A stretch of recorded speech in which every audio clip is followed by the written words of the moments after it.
We expect headline will soon accelerate to around 4%, with fuel inflation over 18% for the second quarter. Our baseline forecast then has a gradual unwinding of the shock, taking inflation back to 3% late next year. The ongoing Middle East conflict is a clear instance of a supply shock which raises prices while weakening demand. The standard response to a supply shock is to look through first-round effects, which are unavoidable and cannot be stopped by interest rate changes. At the same time, central banks should be alert to second-round effects, where an initial shock triggers broad price increases. Getting policy right means ensuring that the price response to supply shocks is transitory and not persistent. It is always difficult to assess second-round effects in time. Waiting for clear evidence risks leaving the policy response too late. We therefore rely on forecasts as well as indicators like wages and inflation expectations to judge if there is a broader build-up of inflationary pressures. For expectations, the latest survey once again showed all respondents lowering their projections closer to our target. But this survey was in the field before the war started. Market-based indicators of inflation expectations have picked up recently, but they tend to be volatile. The fact is, we are still only a few weeks into the crisis. The coming months will be crucial for assessing the longer-term inflation consequences. Given current forecasts, we see inflation risks to the upside. Against this backdrop, the MPC decided to keep the policy rate unchanged at 6.75%. The decision was unanimous. In previous meetings, we warned of elevated risks, and we have been proceeding cautiously in our rate setting. Now, a crisis has hit. This prudent approach is proving appropriate. The latest forecasts from our quarterly projection model show rates unchanged for a longer period, postponing the cuts from the January projections. The policy stance is treated as moderately restrictive, which helps bring inflation back to target. As before, this rate path remains a broad policy guide. Our decisions will continue to be taken on a meeting-by-meeting basis with careful attention to the outlook, data outcomes, and the balance of risks to the forecast.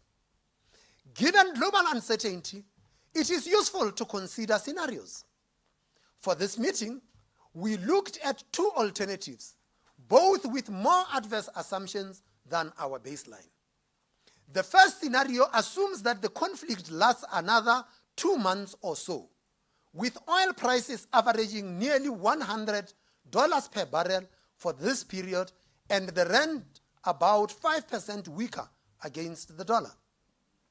The second, more extreme scenario has the war lasting over a year, with oil prices staying above $100 per barrel and the rand 10% weaker.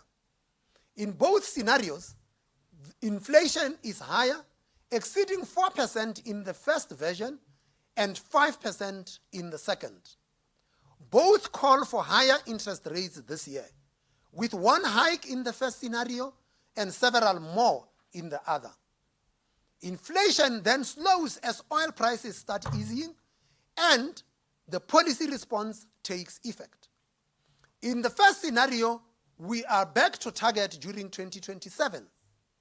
In the second scenario, this only happens in 2028. In both cases, growth is weaker initially, but there is some catch-up later. When we adopted the new 3% inflation target, we were clear that achieving it could take a couple of years. Until recently, conditions were favorable and it looked like we would get there fast. Now, there has been a negative shock and it could take a bit longer. Nonetheless, all our forecasts show inflation reverting to 3% during the next 2 years. We are committed to delivering that outcome, and we stand ready to act as needed to fulfill our mandate. To conclude, South Africa has made important macroeconomic progress recently with a lower inflation target, improved fiscal prospects, and steadier growth. Prudent monetary policy will help sustain these gains despite difficult global conditions.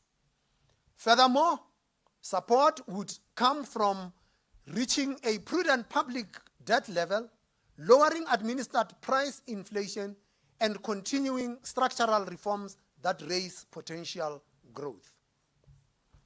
At this stage, we would like to pause and take questions from members of the media. And we, as usual, please identify yourself and the media house that you represent, and we would then deal with your questions. Any takers? Everything clear and uncertain? Thank you. Good afternoon, Governor, and the rest of the MPC. My name is Ntando Tukwana from Bloomberg News.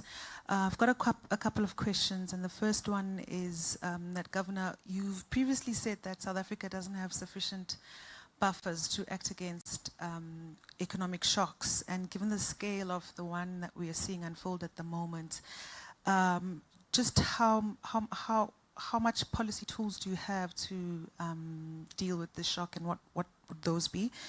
And at what points do you step in to cushion against the rand if the volatility that we're seeing persists much longer?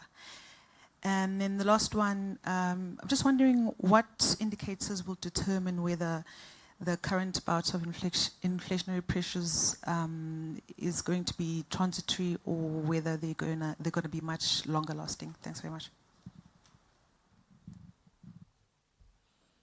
One more? Oh, okay.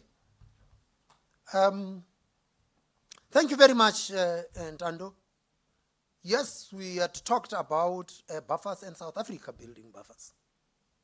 We have been on a journey of building the buffers. One of the buffers that we obviously had to build with a new inflation target was to make sure that we are as close to the target as possible. That meant that when a shock comes and we get diverted from our target, we have got the cushion and we would be able to calibrate policy appropriately to come back to the target. Secondly, a couple of years ago, we had talked about the level of reserves. And the level of our reserves was deemed inadequate by some measures. Today, when you look at our reserves and you use any reserve adequacy measure, you will find that South Africa's foreign exchange reserves are adequate. That was a buffer that was built. Third, we had been repeatedly warning about the importance of prudent macroeconomic policy that stabilizes the debt level and goes for a debt level that is prudent as a form of a buffer. According to the Treasury, this fiscal year, coming fiscal year, we would have run 3 consecutive years of primary surpluses. And as the Minister of Finance stated in February, that would mean that at the end of this fiscal year, debt peaks and it starts declining going forward. That means that it had given us a cushion as a country. So that is what one would watch as the buffers that stand us in good state. And you then ask what would be done to cushion against the rand. The rand is a very flexible currency. It is understood as a currency that plays its role as a shock absorber for the South African economy. When things are good and money is flowing into the country, the currency appreciates, and as the currency appreciates, it thus equilibrates the other variables in the economy. When there are capital outflows, the currency depreciates, and with that depreciates, it makes it expensive for those who would like to exit in a panic when they do that. But this time around, also South Africa enters this space not just with those buffers that I had talked about. We entered into this shock where we are having a positive net international investment position. And based on what we had seen in the past, when things go the way in which they do, money gets repatriated back into South Africa, because lots of the South African investors who had an offshore exposure see an opportunity to take advantage of the movements to come into this. So, the rand plays its role. We are having a floating exchange rate, and when you have a floating exchange rate, you must allow the floating exchange rate to play its role and absorb the shocks on your behalf. Then you ask, what indicators would we use to determine whether something is, whether the shock is transitory or whether it is persistent? It is more an art than it is a science. It involves significant judgments. What you can't do when you are faced with a shock is to sit and wait until inflation has risen and then only respond at that time. As soon as the assessment is that inflation expectations are going to rise, as soon as you establish that the rise in prices and of inflation is beginning to be broad-based, and many people will always say that, oh no, it's just an oil price shock and an exchange rate shock. We can take out energy and food prices out of the basket. We will be left with a measure called core inflation. When you see core inflation starting to rise, then you worry that inflation expectations are going to be rising and that the inflationary pressures are beginning to be broad-based. 2 years ago, in our monetary policy review, we did publish a number of other measures that you all have to look at. One is published by Statistics South Africa, which is the trimmed mean of inflation, which takes out the fast-rising items and the slow-moving items out and work out an average that gives you the trimmed mean. And the other is to remove additional items from core inflation, what we would call super core. And then the other measure is to look at the principal component of inflation, the PCCI.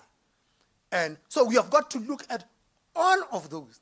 But even that, you must understand those measures are backward looking. And you have got to set policy on the basis of the outlook and your view of how that outlook evolves. And so That is where judgment comes in. And that is why you have an MPC. There must be deliberation about how we see those indicators evolve, what it means for growth, what it means for inflation, and then calibrate policy appropriately. Alistair. Right, that's where we're going to leave it. So the bottom line is the repo rate remains unchanged. That's point one, which also means the prime lending rate remains unchanged at 10.25%. But certainly the governor of the Reserve Bank referencing the global issues that may well impact South Africa. As we know, we're talking about the Middle East and what may even happen down the line. He did make the point about core inflation. When that starts to rise, there's a cause for concern. Well, my name is Ashraf Garda. This is the National Pulse. Welcome to the show. By the way, we get reaction from you on just the interest rate being pegged. You can do that immediately, but that's not all. There are many other things to be concerned about. The Ghanaian president has criticized the Trump administration for normalizing the erasure of black history. We'll talk about that too. There's an investment conference happening in South Africa. We'll chat to the CEO of Brand SA as well. All of that and a whole lot more, including those developments regarding that ANC conference in the Eastern Cape that, well, now may not be happening. Or will it? We'll talk about that too. Now, how do you engage with me? You can call in live when we open the lines to 086 000 2032. WhatsApp, text or voice note 0614 104 107. If you're on the socials, you can tag us on SAFM Radio on Twitter as well as on Facebook, and you can certainly tag me too, Ashraf Garda. Welcome to the show. We'll get reaction after this. You could win a car. You could win a car. Everyone could win a car. Spar Win a Car is back. Stand a chance to win one of 50 Hyundai Extras when you buy participating products like 2-liter Brooks Oro Squash for 36.99. Save 10 Rand. Or 3 kg Sunlight Hand Wash Powder for 79.99. Save 20 Rand. Price is valid from 23 March till 7 April. Shop, swipe, and win while stocks last. Only at Spar. T's and C's apply. Clientele is here to safeguard you and your family with compassion because life happens. Be part of a family that truly cares. Our funeral dignity plans have helped South Africans bury their loved ones with dignity for more than 30 years. Let us help you create a meaningful tribute that honors your life and those of your loved ones. We pay out within 24 hours and you will get double accident cover with a clientele funeral plan.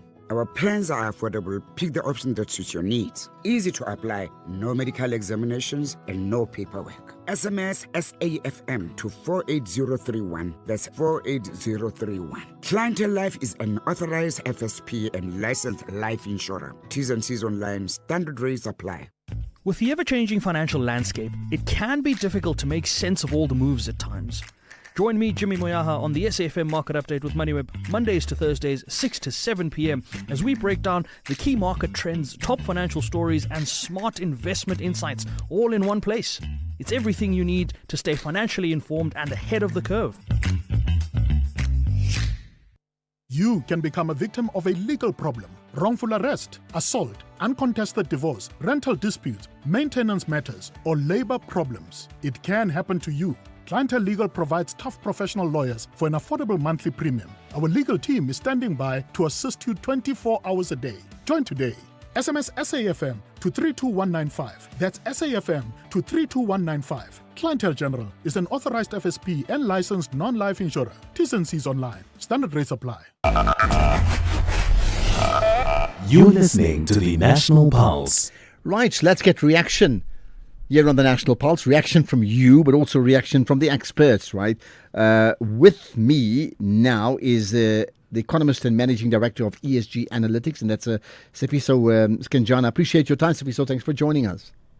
Good afternoon, Ashraf, and of course to the listeners. Good afternoon indeed.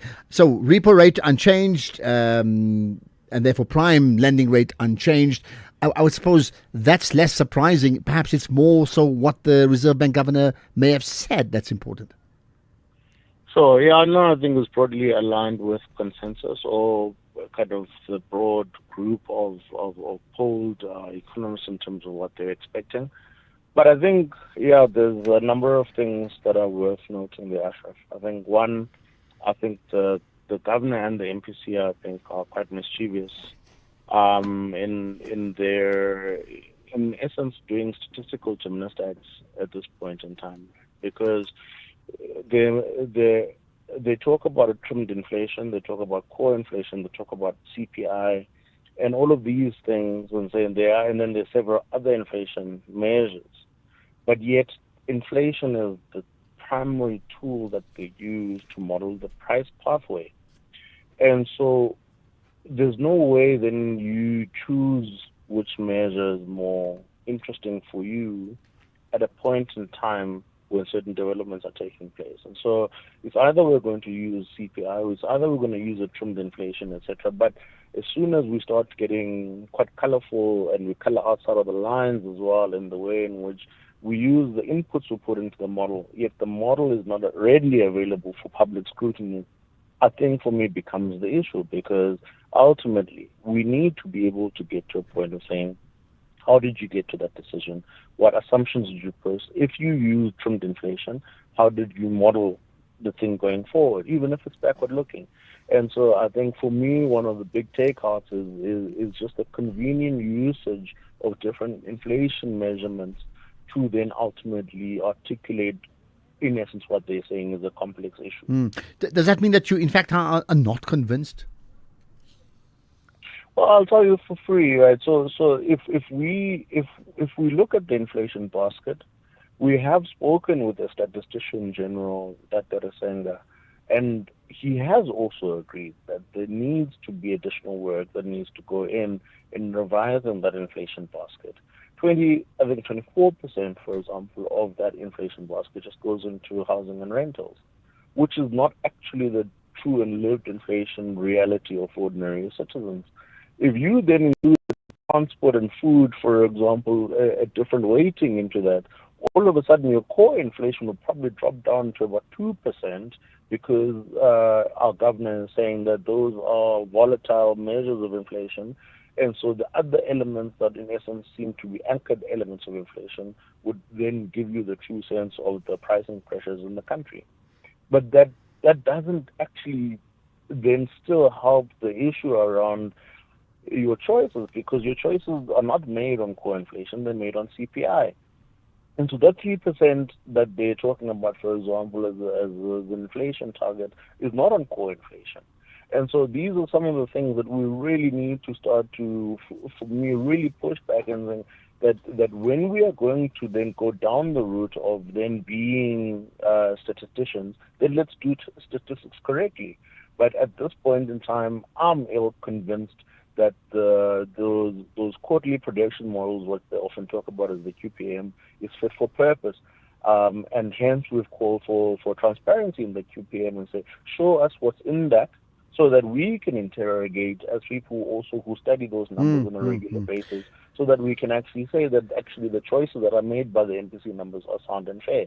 And at this point in time, I think there's certainly, a veil that needs to be lifted. Okay, so one would be that in terms of, as you said, the veil needs to be lifted, the procedures and the processes. Having said that, let's deal from a pure consumer point of view. The fact that the repo rate's unchanged and therefore the prime lending rate unchanged, what does this mean for a South African? What does it mean for a person listening in?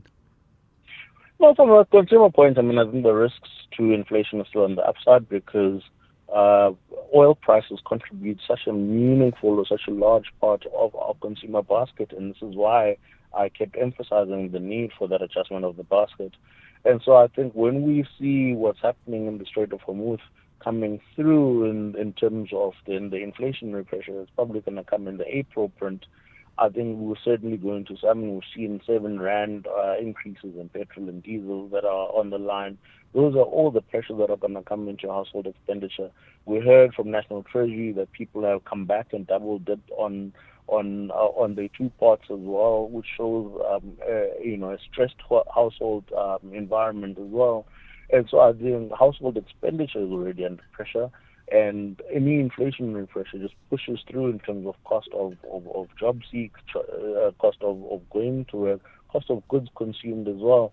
And of course, one of the big other pressure points is around the issue of fertilizers that aren't coming through there. And although that fertilizer, of course, has got, it feeds into and as an input into the entire agri system, but sometimes the guys do get a bit naughty, is that then it becomes agri-futures or fertilizer futures that get priced up, that ultimately tricks into then people anchoring their price expectations, then that increases immediately the cost of food today. And so those are all the things that we can expect, is that I think there's going to be a pressed household reality. And of course, just certainly I think big pinch that's still awaiting in the month or two to come, on the back of the fact that we still haven't seen the real transmission of the inflationary effect coming out of the Strait of Hormuz. Okay, let's leave it at that. And as we know, all eyes on that Strait of Hormuz, or what happens in the Middle East, does not stay in the Middle East, as we would know. Sifiso Skenjana, thanks for your time.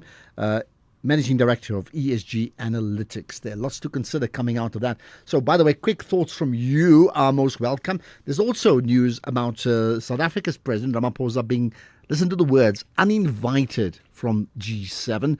And the presidency says this was due to pressure from the US President Donald Trump. So you got that, Ramaphosa uninvited from the G7 there, right? Lots to consider on that one, sure, and I'm sure there's big reaction too.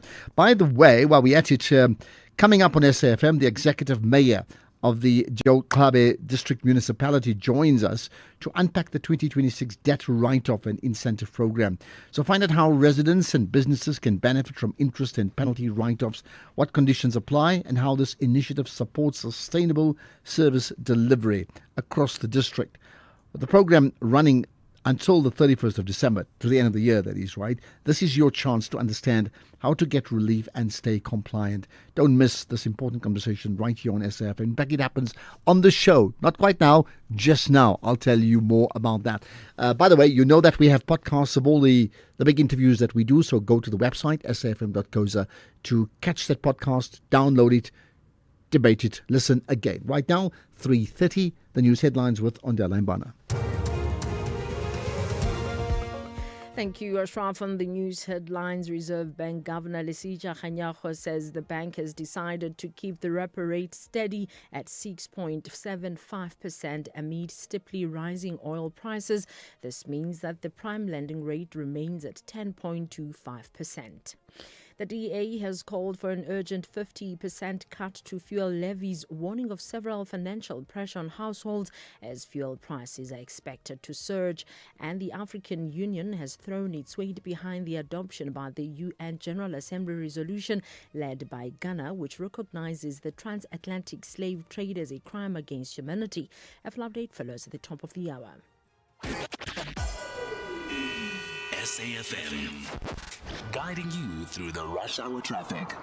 Good afternoon. Starting off in Gauteng, there's rain across parts of the province, so reduce your speeds and drive with care in the affected areas. The M1 northbound in Sandton is slow moving towards Marlborough Drive, and the N1 northbound in Fairland has a crash reported before Bayers Nordia Drive. In KZN, Umgeni Road westbound slow moving through Springfield Park, and a stationary vehicle on the N3 northbound after Key Ridge West. In Cape Town, the M5 northbound slow moving through Coburg Interchange, Main Road is slow moving through Muizenberg, and Strand Road eastbound is slow moving through Stuckland. With your traffic update, I'm Irma G. This is SAFM Sports with Tuming Khapele. Right, to me, let's talk sport. In fact, let's talk about the Cape Town Marathon and a significant acquisition, right? Absolutely. A very good afternoon to you, Ashraf, and our listeners. Well, the Cape Town Marathon will be headlined by marathon legend Eliud Kipchoge. This year's edition is on the 24th of May, and it's going to feature 27,000 runners and a record prize purse of 6.6 million rand, with both men's and women's course records under serious threat. This will be Kipchoge's first marathon on African soil, and he's going to be joined by a host of world-class athletes, including Stephen Kliprop, Maru Tefere, and Edna Kiplagat. Now, the race is also a candidate for Abbott World Marathon major status, potentially becoming Africa's first major. In football, the Betway Premiership Monthly Awards for March has been announced, with Miguel Cardoso, Relebogile Mofokeng, and Ayabulela Kongobe winning the top awards. Cardoso won Coach of the Month for the second time in a row. This is after leading Mamelodi Sundowns to 4 consecutive victories, helping boost their push for the league title. In terms of Orlando Pirates forward Mofokeng, he also kept his Player of the Month title, and he scored 4 goals during March, including his first professional hat-trick against TS Galaxy. Meanwhile, Kongobe from Chippa United won Goal of the Month from an impressive long-range goal against Magezi FC, and the goal has already been described as one of the best of the season. Still with matters on the field of play, UEFA have fined Benfica 40,000 euros, around 780,000 rands, after fans showed racist behavior during a Champions League match against Real Madrid. Now, the club was also fined for fans throwing objects and using laser pointer, while assistant coach Pedro Machado received a 1-match ban, and UEFA also warned Benfica that part of their stadium could be closed if similar incidents happen again within a year. In tennis, world number 1 Aryna Sabalenka is set to face Elena Rybakina in the Miami Open semi-finals after defeating American Hailey Batiste 6-4 and 6-4. It's a rematch of the Australian Open final and Indian Wells showdown earlier this year. Meanwhile, Arthur Fields produced a stunning comeback to reach his first ATP Masters 1000 semi-final at the Miami Open, and Fields will now face Czech Jiří Leheča for a place in the final. Anything's off with golf. Brooks Koepka returns to Houston this week for the Texas Children's Houston Open on a course that he helped redesign at Memorial Park. Now, the 5-time major champion consulted with architect Tom Doak on the $34 million, which is around 570 million rand project, offering input on whole layouts, including the par under 315th. Now, Koepka, who has 3 straight top 20 finish, says that the familiarity will aid his preparations for the Masters, where he has twice finished runners-up but is still chasing the elusive green jacket. On that note, is a wrap from my side for now. I'll have more in the next hour. Right, thanks for that, Tumi. There we are. So the Cape Town Marathon, a marathon of significance there. X at SFM Radio and at Ashraf Garda. Right, by the way, you can join Penny Leviani as well as friend Rico for exclusive interviews, behind-the-scenes access and the festival experience. How? Well, watch Friday, the 27th of March. That's tomorrow, right? Yeah. At 4:30 p.m. on SABC2. Eintlik, let's connect. Be part of the moment. SABC2, you belong. This Human Rights Month, we commemorate a significant milestone, the Bill of Rights at 30, making human dignity real. For 3 decades, South Africa's constitution has been a beacon of equality, freedom and justice for all. Yet dignity is not just written in our constitution, it must be lived, protected and upheld every single day. Join SAFM as we unpack the issues that matter, elevate voices driving change, and reflect on the progress we've made while confronting the work that still lies ahead. SAFM, leading the conversations that move us. Right, so in business, the right connections changes everything, right? It's the stability you need for that once-in-a-lifetime virtual pitch, the lightning-fast speeds that keep you ahead of deadlines, and the consistent high-quality signal your teams rely on every day. Because when your connectivity works seamlessly, so does your business. Power your workday with fast, reliable fiber from OpenServe, built to keep your operations running at full speed. So check out the website. Go to openserve.coza today to learn more. T's and C's apply. You're listening to the National Pulse.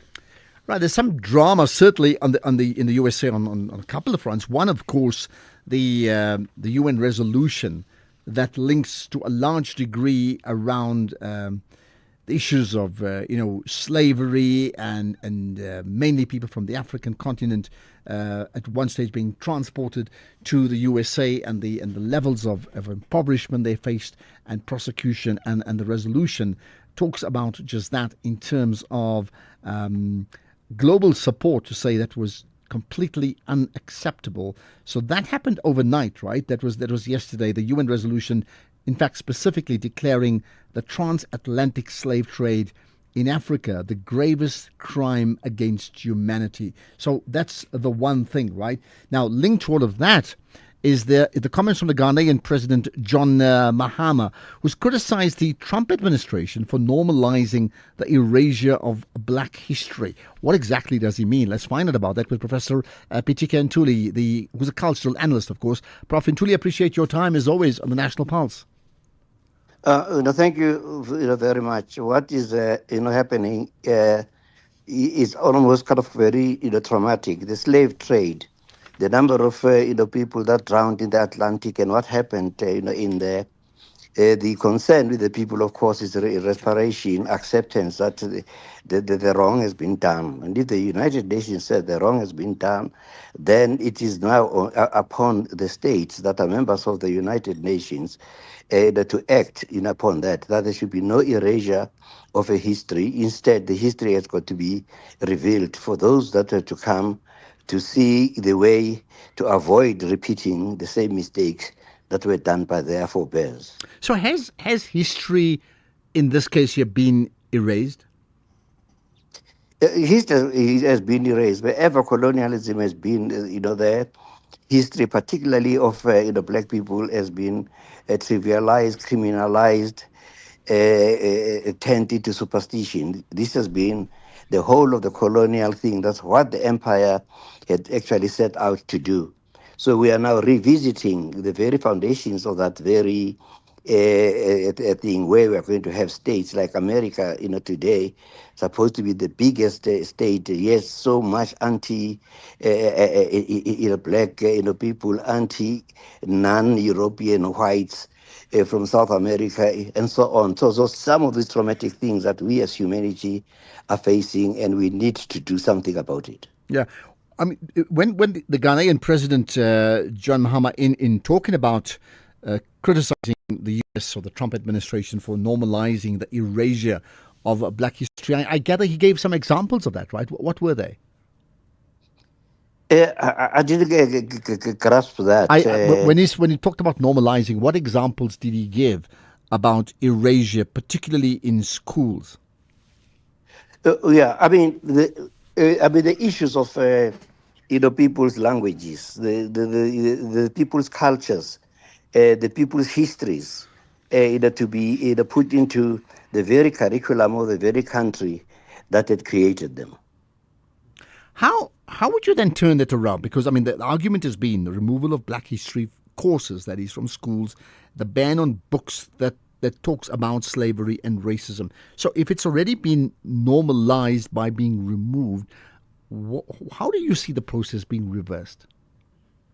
I mean, what the president of Ghana is pushing, what a number of African presidents are raising in Namibia, in Burkina Faso, everywhere, you are beginning to see younger African and women presidents coming into this thing to say, you cannot let this thing go to rest until restitution has been done, psychologically, spiritually, materially, and in every other way that is going to give hope to the people and enrich their lives. What impact, in your opinion, has that had? That means when it talks about erasure of the history of peoples, what impact has it had on the people, let's say in this case, of a particular race? So we're talking about black people in the USA specifically, with them growing up over the generations? Yeah, well, but what you can see, it's happening, the George Floyds, the Emmett Tills, the history is kind of littered with the brutality of police against black people, criminalizing black people there. That is why then you had to raise it in America, because that is the center of where all of these erasures are far more clearly and blatantly demonstrated. Yeah. Moving beyond the USA, I mean, there's been elements of racism in some form or the other in just about most places in the world, right? Your thoughts in terms of what more needs to be done to change that? And I link that to that UN resolution that was passed yesterday.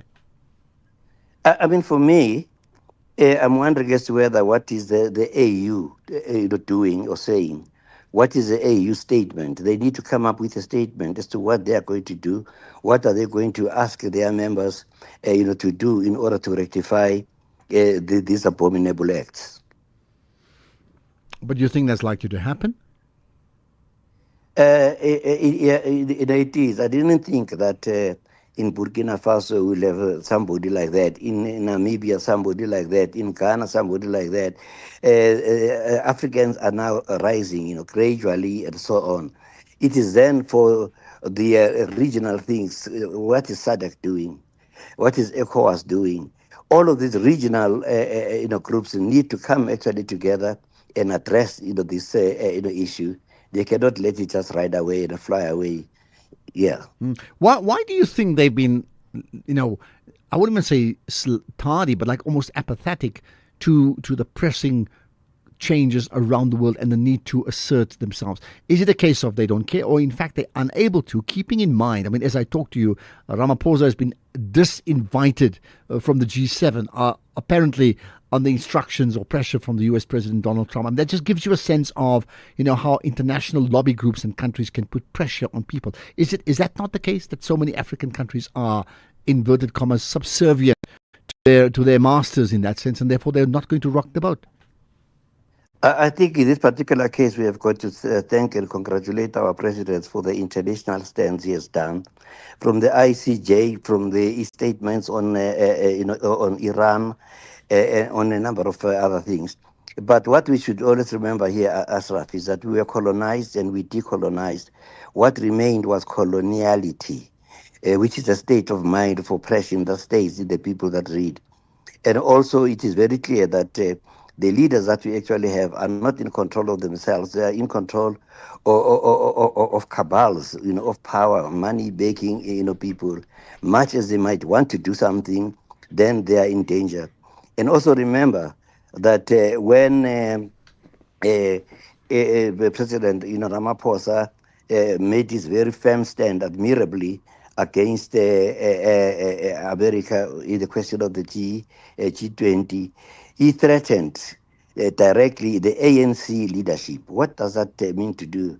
We are in a government of national unity. You target, other people. What message are you giving it to the other people? It is a whole question of a regime change, of destabilizing, people. So we admire then the Ghanaian, president for standing it up and saying it straight to them without apology. Okay, let's leave it at that.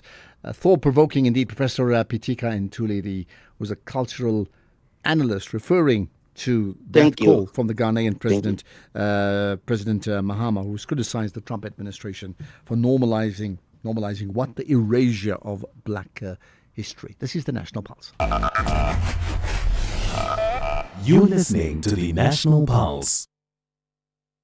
What's with the camouflage, Doof? I'm going hunting. Just me, nature, and my most underrated off-roader, a rental car. Hunting? You could fit that little car in your backpack, Doof. I sit in the driver's seat, baggage at the back, chairs on the roof. The kudu is going to get in and strap its own seatbelt, Savvy. Could do with more legroom, Doof. Go hunt for a new 4x4 at WeBuy Cars. They got great deals. Oh, shot, Savvy. Don't be doof, be savvy. We buy cars geared for that big trip, geared for you. Oh, I'm so tired. There's nothing on the TV. Fanas, girls, let's take a break. We are going to a one-day. Take a break with us. Get your one-day cup domestic cricket 50-over game ticket at www.cricket.co.za. Wazana with It's family time. The National Pulse with Ashraf Garda. Weekdays, 3 to 6 p.m. Right, let's talk about, in the light of that and the repo rate conversation and the obvious concerns by just about all of us with regard to what's happening in the Middle East and the fallout that it has globally. What about South Africa's 6th Investment Conference? That conference takes place next week, Tuesday, at the Sandton Convention Centre. So what's it all about? Why should we care? What's interesting about it? The CEO of Brand South Africa, Neville Mackey, with me. Neville, good to connect with you once again on the National Pulse. Yes, good afternoon, and good afternoon to all the listeners. Thank you for hosting me. I would think in this case, any conference is important, but this one may take a particular important role with a lot of that narrative, as per my intro, in terms of what may happen, isn't it? You're quite correct. I think in the midst of such instability, particularly on what we're witnessing in the Gulf region, it's important that we continue showcasing our destination as a destination of choice for any potential investors. But we're not naive to be taking cognizance of what is happening in the Middle East. Of course, it is creating a world instability flu, if I may call it that. But it shouldn't detract us from, of course, still being aggressive at trying to do what is best for South Africa, and that is to ensure that jobs are created and we lower unemployment, which is really the main purpose of the investment conference. If you recall, when the president started this drive, it was at the period where there was what was deemed as an investment drought coming into South Africa, both from a foreign direct investment perspective as well as domestic investors. And what it sought to do was to really encourage businesses and investors to look closely at South Africa, for us to ensure that from a value proposition we continue to enhance our value proposition, and most critically, how do we ensure that there is ease of doing business for both foreign direct investors as well as domestic investors when they're looking at projects in South Africa. So that is very, very important for us, and hence the president has been driving this initiative. Last year it was not held because of the G20 and the preparations leading to the G20, but the investment mobilization drive did not stop. The president still led a lot of delegations into international markets as part of the investment mobilization, because he hasn't removed his finger off the pulse in respect of that. How? So give me some of the specifics then in terms of what actually gets tabled at the conference and how that plays out. Yeah, so the critical part of the conference is that there are three areas. The first one is taking into account the realities of what has actually transpired from the promises that had been made by government in terms of the energy sector, critical mineral sector, and the economic reforms that the government had undertaken to put in place. And those, as you would have seen, have actually resulted in very positive spin-offs. Removed from the grey list, our credit ratings improved, and many other improvements that we have seen in the economy. That in itself is what was the promise, how far are we with that promise, what more can be done. So that is the first layer. The second layer is taking stock of the investments and the commitments that are being made by the private sector into the South African economy, because that is our benchmark in terms of the turnaround in terms of this investment conference. And then the third layer is, of course, showcasing the positives of South Africa from the different sectors that are important to the economy, from an infrastructure perspective, the developments as well as the investments into infrastructure, from improvements in terms of the logistics sector, very, very important. And then the participation from a multilateral approach by other institutions, both at the financial level as well as at a sectoral level. So that'll be the main thrust of the investment and how it will be designed. Yeah, and let's say from your side, certainly from a Brand SA point of view, how would you then measure the success of the summit, which I know happens next week, Tuesday, right? Yeah, so we of course, our main purpose is to ensure that from a reputation management perspective, we're able to gauge the temperature in terms of the interest of investors into South Africa. Whereas the Department of Trade, Industry and Competition would be gauging from the number of commitments that are made on the day by investors, either on the day, including post the conference. So how we gauge the temperature, of course, will be determined by the interest that is drawn into South Africa as a result of the investment conference. we have already been able to tie from the investment mobilization process that the president has led to the amount of companies that have committed to actually participating at the conference from the regions that the president led missions to last year, including other economic cluster ministers who have been actually driving that same purpose as the president has been leading. So we've been able to see a huge uptake, despite, of course, the challenges in terms of airlines coming into South Africa. They've been able to find a different route of coming in from what we've seen from the RSVPs already. So that's the first thing. The second thing is, of course, our preliminary assessments in terms of how the investors have been looking at the economic reforms in South Africa and how they've been responding to that. So that has really assisted us in understanding how the interest remains in South Africa as a destination for them to launch themselves. We've also looked at those that have committed themselves in the last 2 years into South Africa, and that level of commitment and continued interest in the country has demonstrated to us that South Africa remains as a destination of choice for investors. Now, let's just rewind. And yes, I mean, I understand you will speak on a broad macro level as opposed to the nuts and bolts of the economy. But what impact has the G20 had on enhancing the appeal of South Africa globally? Yeah, so the G20 set pace in terms of creating an opportunity for South Africa to influence the global program. And the multilateral approach in terms of how countries would engage. So if you recall, in particular, and because we're talking the investment conference, how the B20 shaped the narrative last year, and how that narrative actually has been taken on by the US Chamber this year to drive the messaging and the commitments related to the private sector commitments around the G20 countries and how they seek to continue their investments into those destinations.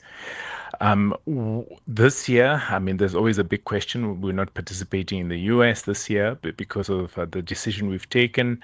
However, we have not removed our foot off the accelerator because we're already engaging with the UK in terms of next year's G20, because that's the next destination that will be hosting the G20. So we still remain active and an active participant within the G20, and we continue our engagements because it's still a very important multilateral platform for South Africa to be visible at.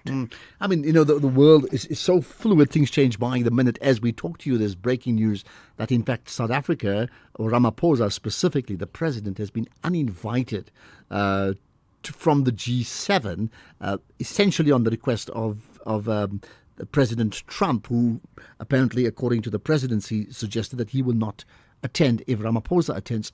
Now, without getting into the nuts and bolts of that, again, what impact would that have? Yeah, so, you know, you've got to understand that as South Africa, we remain resilient in terms of our partners globally. And in as far as engaging with our global partners who are interested in driving and being attributed to the cause that South Africa has always been championing, globally as well as domestically. So you will always not find everyone being your friend, which is okay. And all you've got to do is continue being closer to those that remain your friends.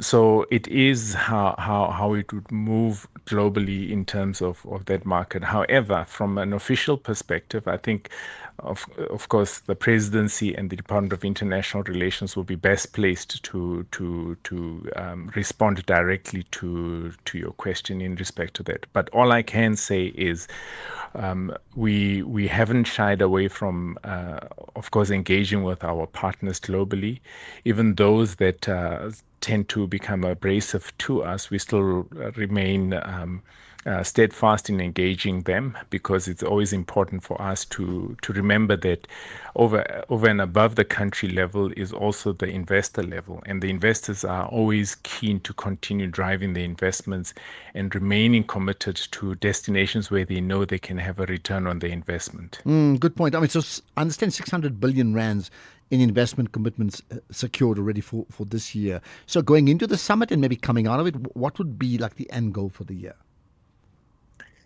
So I think all I can say is watch the space in terms of the end goal, in terms of the numbers, as well as the potential jobs that are going to be created. But what is exciting for us is how we've been able to create the direct link between the structural and economic reforms, and how those economic reforms have been able to yield these results in terms of investments that are being earmarked for South Africa.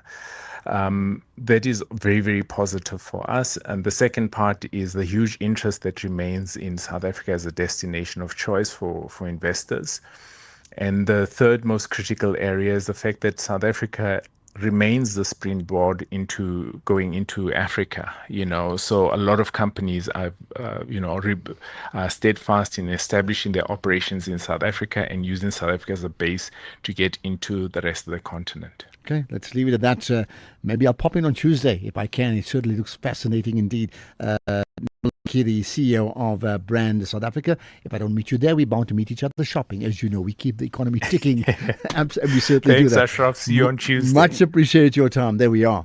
Thanks for that. So the CEO of Brand SA, Neville Mikey, on the National Pulse, and that event coming up at the Sandton Convention Centre next week, Tuesday. Google it to find out exactly what more you need to know about that. Reaction from you on a range of issues, including that conversation specifically that we've just had around investments, and that point that I made that South Africa being uninvited at G7, not G20. That already we know.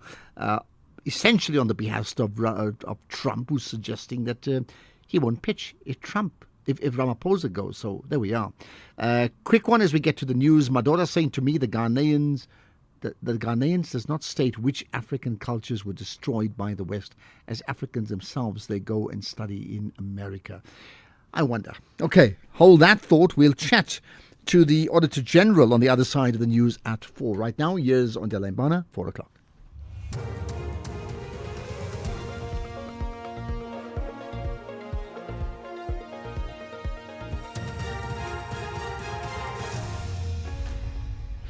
Thank you, Ashraf. On the top stories, repo rate remains unchanged, and ANC in the Eastern Cape appeals court's interdict on its conference. For SFM News, I'm Ondela Mbana, and a very good afternoon. Reserve Bank Governor Lesija Kganyago says the bank's Monetary Policy Committee has decided to keep the repo rate steady at 6.75% amid steeply rising oil prices. This means that the prime lending rate remains at 10.25%. The move was widely expected. Kganyago says the bank is closely watching the effects of the oil price shock on the back of the conflict in the Middle East. The governor was speaking in Pretoria. Inflation was 3% for February, with core inflation also at 3%. This is precisely in line with our target. Higher energy prices will raise inflation in the near term. We expect headline will soon accelerate to around 4%, with fuel inflation over 18% for the second quarter. Our baseline forecast then has a gradual unwinding of the shock, taking inflation back to 3% late next year. The DA has called for an urgent 50% cut to fuel levies, warning of severe financial pressure on households as fuel prices are expected to surge. The petrol price is expected to rise by more than 5 rand per litre and diesel by over 9 rand early next month. The party is proposing that both the Road Accident Fund and general fuel levies be halved for the duration of the current oil price shock, with the country facing its highest ever once-off hike to fuel prices due to the US-Israel war on Iran. The party believes its proposal to plug the gap is reasonable. The party has warned that rising fuel costs will increase transport fares, food prices and inflation, hitting low-income earners hardest. DA spokesperson on finance and Member of Parliament Mark Burke. The fact is, as you've now said, the price is going up by more than R5 per litre for petrol and R9 for diesel. And if we're able to do what we've proposed yesterday, we will be able to give a more than R3 discount on each type of fuel to South Africans. The cost of this will, of course, be massive to the fiscus, and not only have we proposed that we cut the two levies by 50% each for this more than R3 discount on the increases, but we've also proposed a funded plan on how the 6.5 billion rand that would have flowed to the fiscus because of these two levies can be substituted. The ANC spokesperson in the Eastern Cape has confirmed that the party has filed court papers to appeal the recent judgment by the East London High Court to interdict the 10th Provincial Conference of the party, which was set to convene tomorrow. The ruling was made after an application was brought by disgruntled party members of their dissatisfaction over the convening of branch general meetings. The court stated that there was insufficient time to address the issues raised. The decision to appeal follows an urgent PEC meeting that convened after the judgment on the party's next step after the ruling. Deputy President Paul Mashatile says South Africa and China must continue to work together in areas such as economic cooperation while playing a meaningful role in stability and dispute resolution. He made the remarks after meeting his Chinese counterpart, Vice President Han Zheng, at Denghuis in Cape Town. They are co-chairing the 9th South African-China Binational Commission. Mashatile has noted the growing partnership between the two countries in a changing world. In a rapidly changing global environment shaped by shifting leadership dynamics and rising geopolitical tensions, including ongoing conflicts in the regions such as the Middle East, South Africa and China must continue to work together to advance shared modernization, deepening economic cooperation, and strengthen coordination in multilateral platforms while promoting dialogue, stability, and peaceful resolution of disputes. The African Union has thrown its weight behind the adoption by the UN General Assembly resolution led by Ghana, which recognizes the transatlantic slave trade as a crime against humanity. The continental body has commended President John Mahama for his leadership. Kaelihle Khumalo has more. The African Union Commission Chief Mahmoud Ali Yusuf says this reflects Africa's long-standing and principled call for the full recognition of the slave trade and its enduring consequences. He says this also marks an important step towards truth, justice, healing, and reinforces the urgent need to address the legacy of slavery. The continental body has further called for comprehensive acknowledgement of the historical and contemporary impact of slavery, including the pursuits of reparative justice. Kaelihle Khumalo, SABC News, Johannesburg. Recapping the top story, Reserve Bank Governor Lesitsha Kganyago says the bank's Monetary Policy Committee has decided to keep the repo rate steady at 6.75% amid steeply rising oil prices. I'm Undilambana for SFM News headlines at 4:30.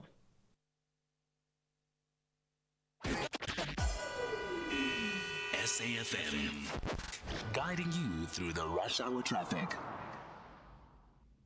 Good afternoon. Starting off in Gauteng, there's a crash on the N3 northbound after Marlborough Drive. On the R59 northbound in Alberton, slow-moving traffic towards Swartkoppies Road, and the M1 northbound in Woodmead, slow-moving towards Buccleuch Interchange.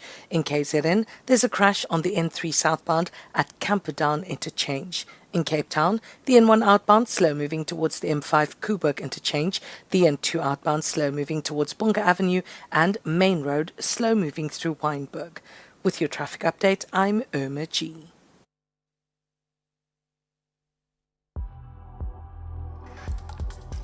The National Pulse with Ashraf Garda on SAFM. You're listening to the National Pulse, weekdays 3 to 6 p.m. I'm looking at a tweet from Sherwin Bryce Pease, right, SABC's correspondent in the USA, saying SABC News has reliably learnt that the appointment of a new South African ambassador to the United States was imminent and that an announcement would be made soon once administrative processes have been concluded. The new ambassador would work closely with the team already engaged with the U.S. counterparts on matters of trade and on the reset of diplomatic relations between Washington and Pretoria. For now, no names to share. That tweet from Sherwin Bryce Pease. I wonder, what do you make of that? Because there's also been, the American ambassador to South Africa. There's already been drama. He's been called up, can I call it, wrapped over the knuckles. And now we find regarding G7 that withdrawal invitation coming from the French, essentially on the behest of Donald Trump, right? And there's more. I mean, there's a statement from the presidency, Vincent Magwenya, saying the reason we were given was that it was due to sustained pressure from the US, including a threat to boycott the G7 summit. Therefore, they couldn't risk missing a key member of the G7, hence the withdrawal of their invitation, which President Macron personally extended to President Ramaphosa last year during the G20 year in Joburg. The process to reset the relationship with the US remains ongoing. We remain committed to engaging in constructive dialogue with the US to resolve whatever dispute they have with South Africa. Our bilateral relationship with France remains strong and will not be impacted by their withdrawal of the invitation to attend the G20 summit. That is the statement from the spokesperson from the presidency, and that's Vincent Magwenya. Yeah, I have no doubt you have a view on that, right? I have no doubt about that you do have a view of that. In fact, we're going to get to the situation. There's some developments regarding the Auditor General calling on government to double up efforts to improve audit outcomes. So let's talk about that. The Auditor General, which is Tsakani Maluleke, has called on the government to double its efforts to improve its audit outcomes. So what does that mean? And when we say double up and improve, what's the status right now in terms of capacity? With me then, the Auditor General of South Africa. Appreciate your time, Auditor General. Thanks for joining us. Good afternoon, Ashraf, and good afternoon to your listeners. Good afternoon. So let's talk about this. When we say double up, right, it suggests there's a problem in the first place in terms of capacity and therefore inability to do the work of auditing that's so important. Well, capacity to do the work of delivering services and being able to report transparently and to ensure that there is institutional capability to sustain service delivery over a period. So that's where the problem is. So when we say double up, it's about responsiveness to the matters we've been raising, which are indeed constraints to service delivery, to accountability, transparency, and institutional strength. And that's the concern we're raising. So give me a sense of the lay of the land right now. I mean, what's the status right now? Just your overall assessment. So today's report that was dealing with the audits of provincial and national government, which is the departments and entities in those two spheres of government. Together, they look after 2.2 trillion rand. And what we are seeing is that, yes, there are more clean audits, and clean audit being where the financial statements are credible, the performance report, which is the performance scorecard, is useful and reliable. And in the course of deploying funds, especially in matters of procurement, the rule of law has prevailed. Where that has been the norm or the findings from an audit point of view, there's a tick on financial statements, a tick on performance information, and there are no significant findings on compliance, then we give an audit outcome that is a clean audit. What we're finding is that out of the 417 audits we looked at, 151 had this clean audit designation, making up 36%. They are the smaller departments in the main, so they look after together only 12% of the 2.2 trillion rand. So what we're saying is that the rest of the money, the 88% of the expenditure budget, sits in the hands of departments and entities that have not yet demonstrated the level of institutional integrity, the commitment to transparency and accountability, and are not yet demonstrating that they're able to account for how they have delivered services in the manner required. And so there's still a long way to go to establish those practices. So when we say double up, we're talking about needing to make sure that more and more departments get to this clean audit outcome. You know, one of the things we are concerned about, and we raised very sharply in our report, is that we tend to congratulate auditees when they have an unqualified audit opinion with findings, and we trivialize these findings. We believe that we do so at our peril. So our report shines a spotlight on the many auditees, more than 40% of the auditees that sit in this zone, in this particular category.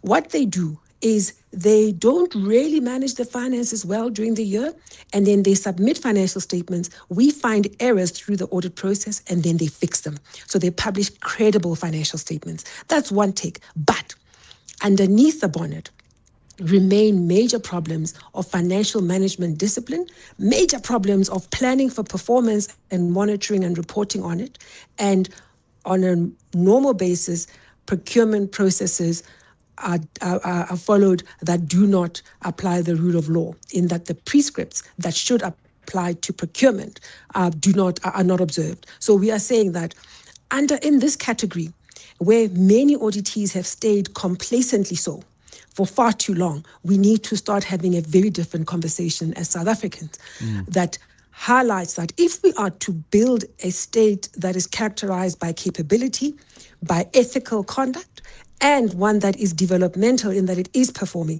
then we must agree that a foundation would be attaining clean audits. I mean, interesting, you mentioned procurement. You know, it's such a hot potato right now in terms of, the Madlanga Commission and the ad hoc committee. And I know it extends into policing, but, the basic principles about checks and balances is so important. But what is worryingly, you spoke about complacency. Why would these officials be complacent? Two reasons. One is that we tend to congratulate them even when there are these problems. And two, we don't hold them accountable when there are these problems. And the rules are there. There are adequate rules, frameworks, principles that can be followed and should be followed.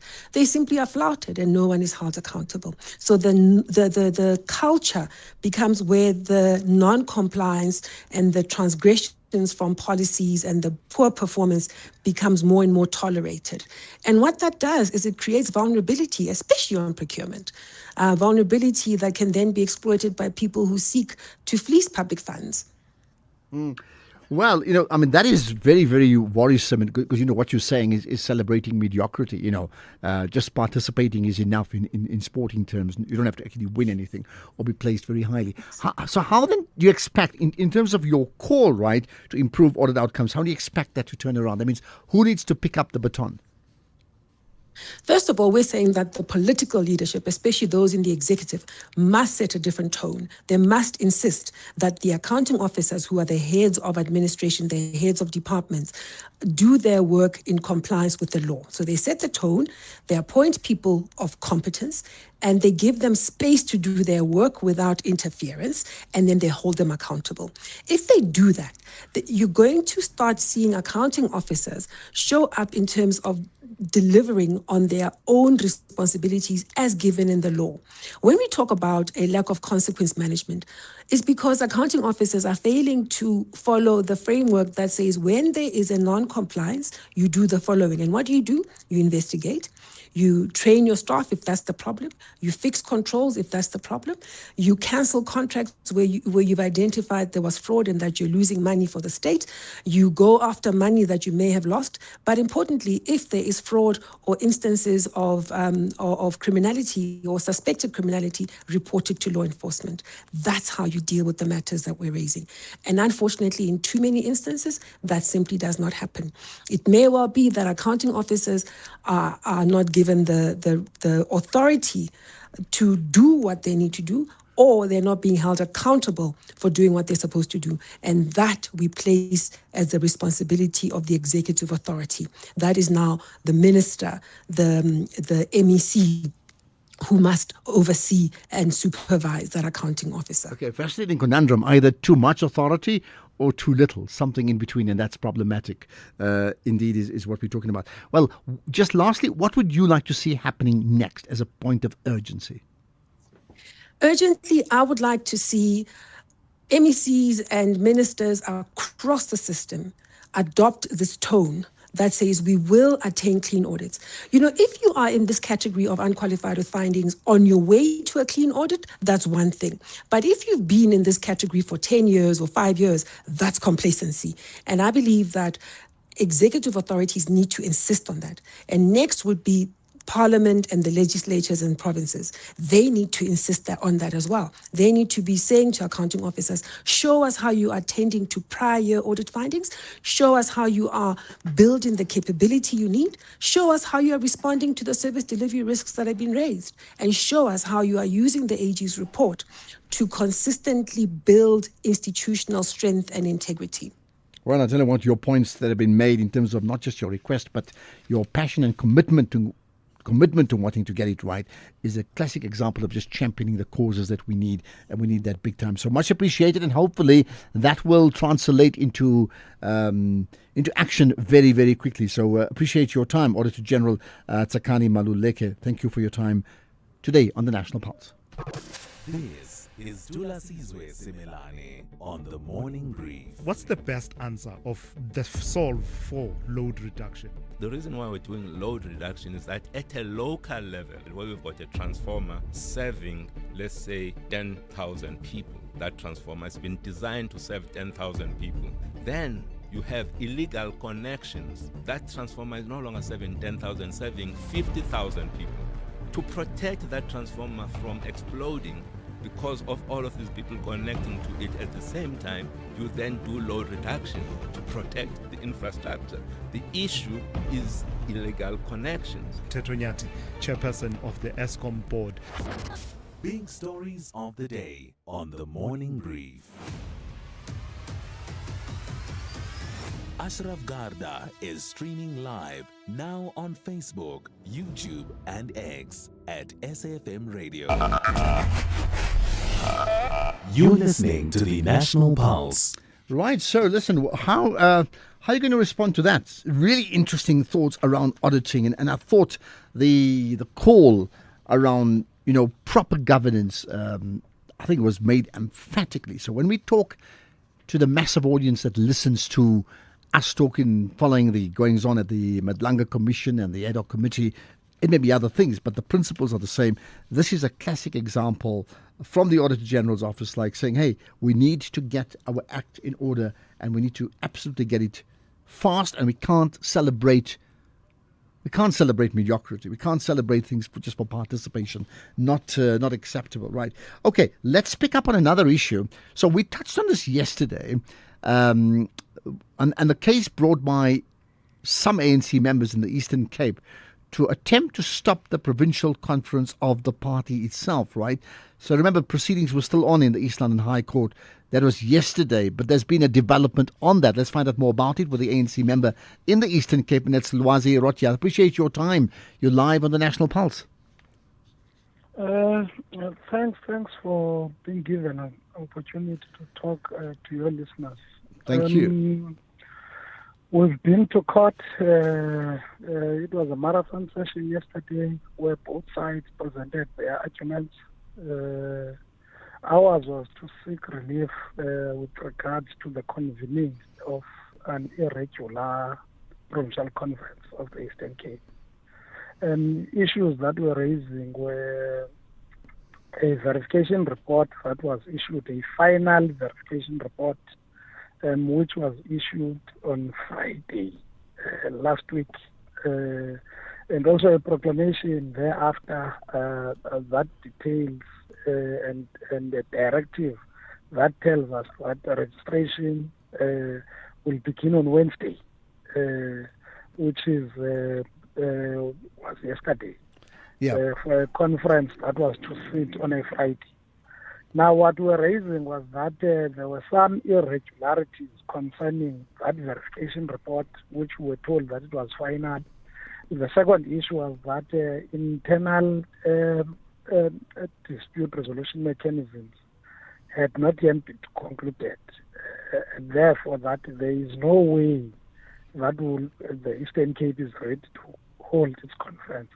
For instance, if you talk about my branch, which is Ward 24, we are still locked on a dispute which we got a response from the Provincial Dispute Resolution Committee yesterday, which was last night, after being in court the entire day.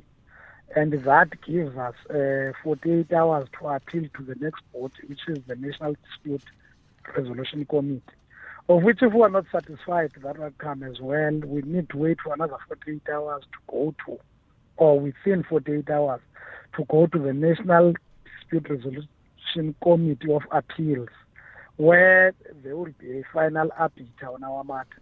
Now, if we got an audit report, a verification report on Friday last week, and then on Monday, it's the first day that presumably will be a business day, which will be able to be listened to. Where will be the time for us to go to NDRC and NDRCA? So these are the issues that we're raising. We are not the only ones. Most important part of what we're raising was that meetings of the ANC no longer sit. But what we see, because we've got a new system that we're using, we see now that there is a structured campaign on harvesting IDs of members of the ANC, so that as the meeting meets its quorum when it does not. So these are some of the issues that we went to court with and that we wanted to seek relief on, as to say that finish the entire process before. What is most appalling again is that this is an early conference. It's early with 2 months. So part of our argument was to say, why can't you finish all these issues that we are raising? And then in May we'll be ready for conference, if then that's the case. Because now we are going into conference in March/April.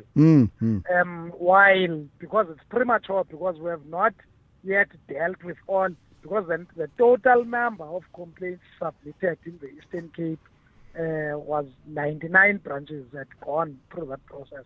So this also tempers with the 70% threshold of convening a conference. So in a nutshell, or in summary, what we're raising was that the ANC, as members of the ANC, were complaining about processes that are irregular in convening these meetings. This is not new. When we're going to regional congresses, there were complaints about these issues. But we felt now, no, this is going beyond control. There is a criminality around the election now of leadership. What about, I hear, of course, the East London High Court then interdicting the ANC Provincial Elective Conference. I mean, I heard what your point is to say, hey, it can wait till May because there's issues that need to be raised. What about the reputational damage, the perception of reputational damage to the ANC by having this postponement and what is being seen now as ANC versus ANC? No, it's a simple issue. ANC is a democratic organization, and it's quite interesting that that democracy must practice. We're unlike other organizations where a dissenting view must be suppressed because of this and that. So the issue of the brand first does not remove the aspect of it being a democratic organization. Okay, let's leave it at that. We'll see what then happens next. Appreciate your time, Lwazi Rotia, the ANC member in the Eastern Cape. What do you make of that? I mean, the point that I'm making, you can talk about issues being raised, and maybe the point from Lwazi is like, right, hold on, and therefore the need for an interdict. On the other hand, what do you make of the impact that it has on how the ANC is perceived to the public at a time when you and I both know, and we see that anecdotally with calls, so many people are disgruntled with the party that's been in charge for 3 decades plus in our country? Or in fact, are they doing, which is the type of checks and balances that needs to be done, and that country, and in this case the party needs that, never mind the delays. I'll get to your WhatsApp comments in a moment. You're listening to the National Pulse. Right, let's pick out some of your thoughts. Here we are. Ashraf, can we really, really hope that the ANC will act on their officials? I mean, irregular expenditure, undisclosed expenditure of 32 billion.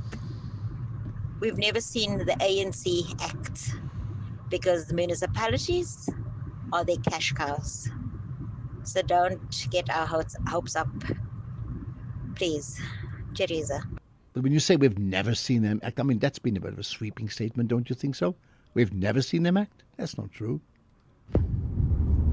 Ashraf, good afternoon. I heard the lady talking nicely, but one thing she forgets, what she's talking about will work in the private sector, but government is totally different. And also, we saw what happened to Babita, and she's one of many. So you can do your job, audit, but holding people accountable, it's something else, because some of them have friends in high places, some of them have faninkosis in their lives. Well, you've made your point, but, in terms of the Auditor General, I mean, this would really not be private sector. This would be governance issues around government departments, etc. So we'll see how that plays out. And the thing of lawlessness in South Africa, please, this mustn't be it, but it's very heartbreaking because if the law enforcers are killed, who will be next? And it will mean that if there's no law enforcement, no one is safe. It will not matter whether you're poor or rich, whether you're in the state or not, but the crime rate that is aided by corruption, whereby anyone can be killed as though they are killing flies, will leave anyone and everyone unsafe. We are not in Brazil. Okay, you've made your point. We are not in Brazil. Well, we're not in the G7 this year in France, are we? WhatsApp. Tap to activate. Hi, Ashraf. Speaking about the G7, I think because South Africa wants to take Benjamin Netanyahu to court, I think we are in Donald Trump's sights now. And I think our relationship with China has got to be very, very well cemented, because they need to come in here now and train our army and bring in technology, because remember, we got resources and we are the next target for Donald Trump. What does it mean when we are the next target? You mean military? You're not serious, are you? Military target? Okay, hold that thought.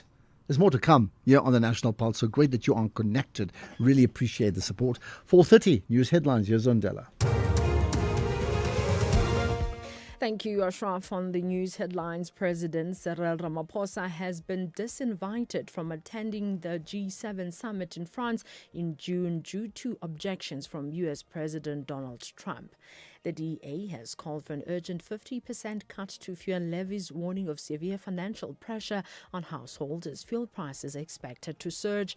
And the Mpumalanga High Court sitting in Delmas has sentenced a 33-year-old man to 30 years imprisonment for the murder of a co-worker. A full update follows at the top of the hour with Kulufelo Defo. SAFM, guiding you through the rush hour traffic. Good afternoon. Starting off in Gauteng, the N3 southbound in Alexandra queuing towards London Road. Jan Smuts Avenue northbound in Dunkeld West has a crash reported near Eastwood Road. And on the R55 northbound in Laudium, there's a crash on the M24. In KZN, there's a stationary vehicle on the N3 northbound after Ashburton Interchange, a stationary vehicle on the N3 northbound after Hammersdale Interchange, and on the N2 southbound in Amanzimtoti, a crash before Dickens Road. In Cape Town, the M5 southbound slow-moving towards the N2 highway. Marine Drive northbound is slow-moving at Sunset Beach, and Francie van Sail Drive northbound in Para East is where police incidents reported near Tygerberg Hospital. With your traffic update, I'm Irma G. This is SAFM Sports with Duming Khapele. Lots to talk about in the world of sports, but Chumi, you want to talk about the Springboks? Yes, SA Rugby has confirmed that tickets for the inaugural Nations Championship test will go on sale on the 2nd of April, exactly 100 days before the Springboks face England in Johannesburg. The Boks will then meet Scotland in Pretoria on the 11th of July and Wales in Durban on the 18th of July. And the new cross-hemisphere competition will see the Boks host 3 Six Nations giants before heading to Europe later in the year. And Coach Rassie Erasmus says that fans can expect thrilling contests after the competitiveness shown in the recent Six Nations. Then South African Sports Confederation and Olympic Committee President Barry Hendricks has confirmed that the governing body is officially preparing to bid for the 2036 and 2040 Olympic and Paralympic Games. This is following cabinet approval.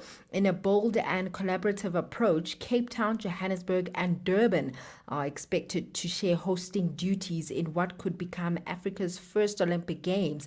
Now, Hendricks says that the Games will require a massive financial commitment with costs running into billions, while even the bidding process itself will demand significant investment. Yeah, and they will support. So how much it is, because one of the cities, I think, just put out their bid, and the money we're talking about is huge. Billions. Yes, billions, no doubt. Yes, sporting event. So very clear that, and then immediately after that, the Paralympics. So this is a huge project. So as things stands, there are 2 slots, the 2036 and the 2040. Yeah. So you're going to bid for both and see Yes, we're going to bid for both. If we're successful with the 2036, it will happen. If we're not, then we will focus on the 2041. Transgender woman took part in the 2024 Paris Olympics. In football, former Banyana assistant coach Simphiwe Dludlu says that she remains open to a return to club football, but insists that the right opportunity has yet to present herself, with the Hollywood Bet Super League still largely regarded as amateur. Dludlu concedes that securing a competitive salary at that level remains unlikely. She has made it clear, however, that she will not step back into the dugout without proper remuneration, ruling out any returning to coaching on a voluntary basis. I'm not in the national teams anymore. And I'd love to go back to happier and more confident than ever as he looks to bring his Real Madrid success to the national team. This is ahead of the World Cup. The 25-year-old endured a 16-match goal drought earlier this season, but has bounced back with 17 goals and 13 assists in 43 appearances for Madrid. Now, despite 2 Champions League titles and 3 La Liga crowns, Vinicius has scored just 8 goals in 45 games for Brazil, and he insists his biggest goal is to deliver international silverware. And he also says that he's blocking out external noise and focusing on being ready for the World Cup. Finally, in motorsport, Lewis Hamilton says that he is more committed to Formula One than ever at the age of 41 as he prepares for this weekend's Japanese Grand Prix. The 7-time world champion, who is now racing for Ferrari, has made a strong start to the season and sits 4th in the standings after 2 races. Hamilton, who claimed his first podium with Ferrari in China, revealed that he ran 100 kilometers while training in Tokyo between races, insisting no rival trains harder. After a difficult debut season with Ferrari last year, Hamilton says that new regulations have made racing more exciting, and he is relishing the battles on track. So, Ashraf, before I say goodbye, I must say big news coming in with regards to transgender women being banned from competing at the Olympics. Yes, it is. What do you make of it? I mean, I think it's a difficult issue because I do understand why the International Olympic Committee wants to protect fairness in women's sport.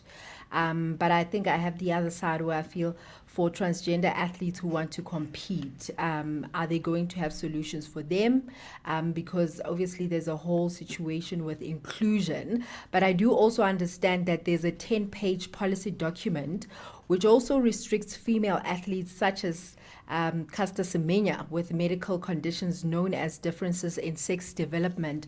They also banned from competing in the Olympics. And I think it's not the same category. Transgender females and athletes like Caster Semenya, they're completely two different athletes, because it's not like Caster Semenya wanted that on herself, while a transgender athlete is someone that did it and they chose to do it. So it's a balance between fairness and inclusion. Yeah, and maybe that's the point. I mean, is there that scope for, if you're transgender, there's that third grouping and they compete as that third grouping? Yeah. Okay. I don't know if they're going to do that. Okay. That's the big question. Are they going to do that? Well, maybe that's what happens next. Thanks for that, Tumi. We'll chat again just now. Economic news on SAFM. Facts and figures you can count on. Right. In fact, let's get to the markets with Makwe Masilela, as always. Makwe, you've got news on Gemfields, right? In fact, we'll get to Makwe in just a second or two. It just gives me the opportunity to tell you that, in fact, if you have any thoughts, I mean, you can even just WhatsApp us in terms of what you like listening to when you do listen to the show. Love your feedback always. Right, Makwe Masilela with us. Let's talk about Gemfields, Makwe.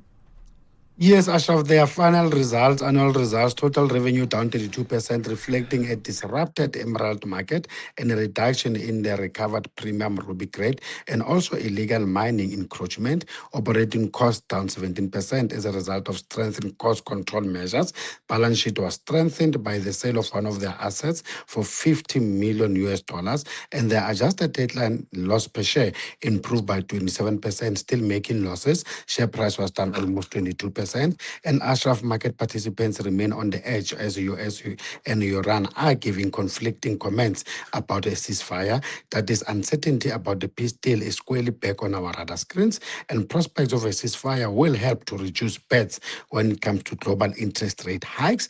And as expected, our central bank left our rates unchanged, and hopes of a resolution to the Iran conflict that has boosted a global stock market yesterday faded, and financial markets may be underpriced in the risk that oil price spike higher, denting growth and boosting inflation, even if the war in Iran ends shortly. But a sudden peace accord and reopening of the Strait of Hormuz will probably trigger another rapid positive market turnaround. And maybe that is why, Ashraf, many investors are holding cash rather than taking big bets in either direction. And the yellow metal dropped amid mixed signal on US-Iran de-escalation efforts. And also a firmer dollar is also weighing on the bullion's appeal. Gold is down 2% at 4,442. Platinum down 2.4%. 1,862. Oil prices are rebounding from the previous session losses as prospects for a prolonged Middle East conflict stoked concerns over further supply disruption. As we're talking, Brent crude is up 3.2% at $106. And Trump just told Iran to get serious soon before it's too late. Basically, ceasefire talks are increasing. But just now, we just got the news that Iran officially responded to that in a U.S. plan, and we see stocks trying to pay some of the earlier losses. The JSE is down 1.3%. The rand is down 0.3% against the dollar, that is at 17.2273 against the pound, and 1964 against the euro. Thanks for that, Makwe. Of course, we've got an hour of the markets coming up today, hosted by Dudu Ramela. So look out for that, 6 to 7 here on SAFM. It's a space where generations come together in conversation that seek to spark curiosity, inspire innovation, and feed the curious mind. For arts, culture, and robust conversations, join me every weekday between 1 and 3 p.m. on The Full Circle with Bridget Masinga as we explore the stories, lessons, and conversations that guide us back to self. Right, without insurance, saving on your car insurance feels like scoring the last cinnamon donut at the bakery. You can probably taste that, isn't it? 45-year-old Nivan saves an unbelievable 461 rands a month on his 2025 Volkswagen T-Cross. So get a quote now, and if OUTsurance can't save you money, then ask for 500 rands or 1,500 rands if you've been claim-free and with the same insurer for 3 years. Get savings or cash. SMS OUT to 30754. That's OUT to 30754. OUTsurance, licensed insurer, and FSP. T's and C's and information online. X at SAFM Radio and at Ashraf Garda. Right, there's lots of comment from you, so let's get to that, including that investment conference. Hi, this is Bevel. All these investment conferences, every year, President comes, he says, oh, we've got FDI of 500 million, FDI here of 200 million, this one, that one. They said they're going to do this and that. And where is it? We don't see it physically. The people on the ground doesn't see all this. So where is it actually? For the last 10 years, all this foreign direct investment, all this billions that have supposedly come in, where is it? Nobody sees it. Do you think that's the case? There's lots of talk and there's no delivery? Is that how you see it? Or is it that it happens and you're just unable to fathom it, but it does happen? Oh, what about Donald Trump? Good afternoon, Ashraf. I just want to share my thoughts with regards to Donald Trump and inviting our president, Comrade Cyril Ramaphosa. Ashraf, the reality is one thing.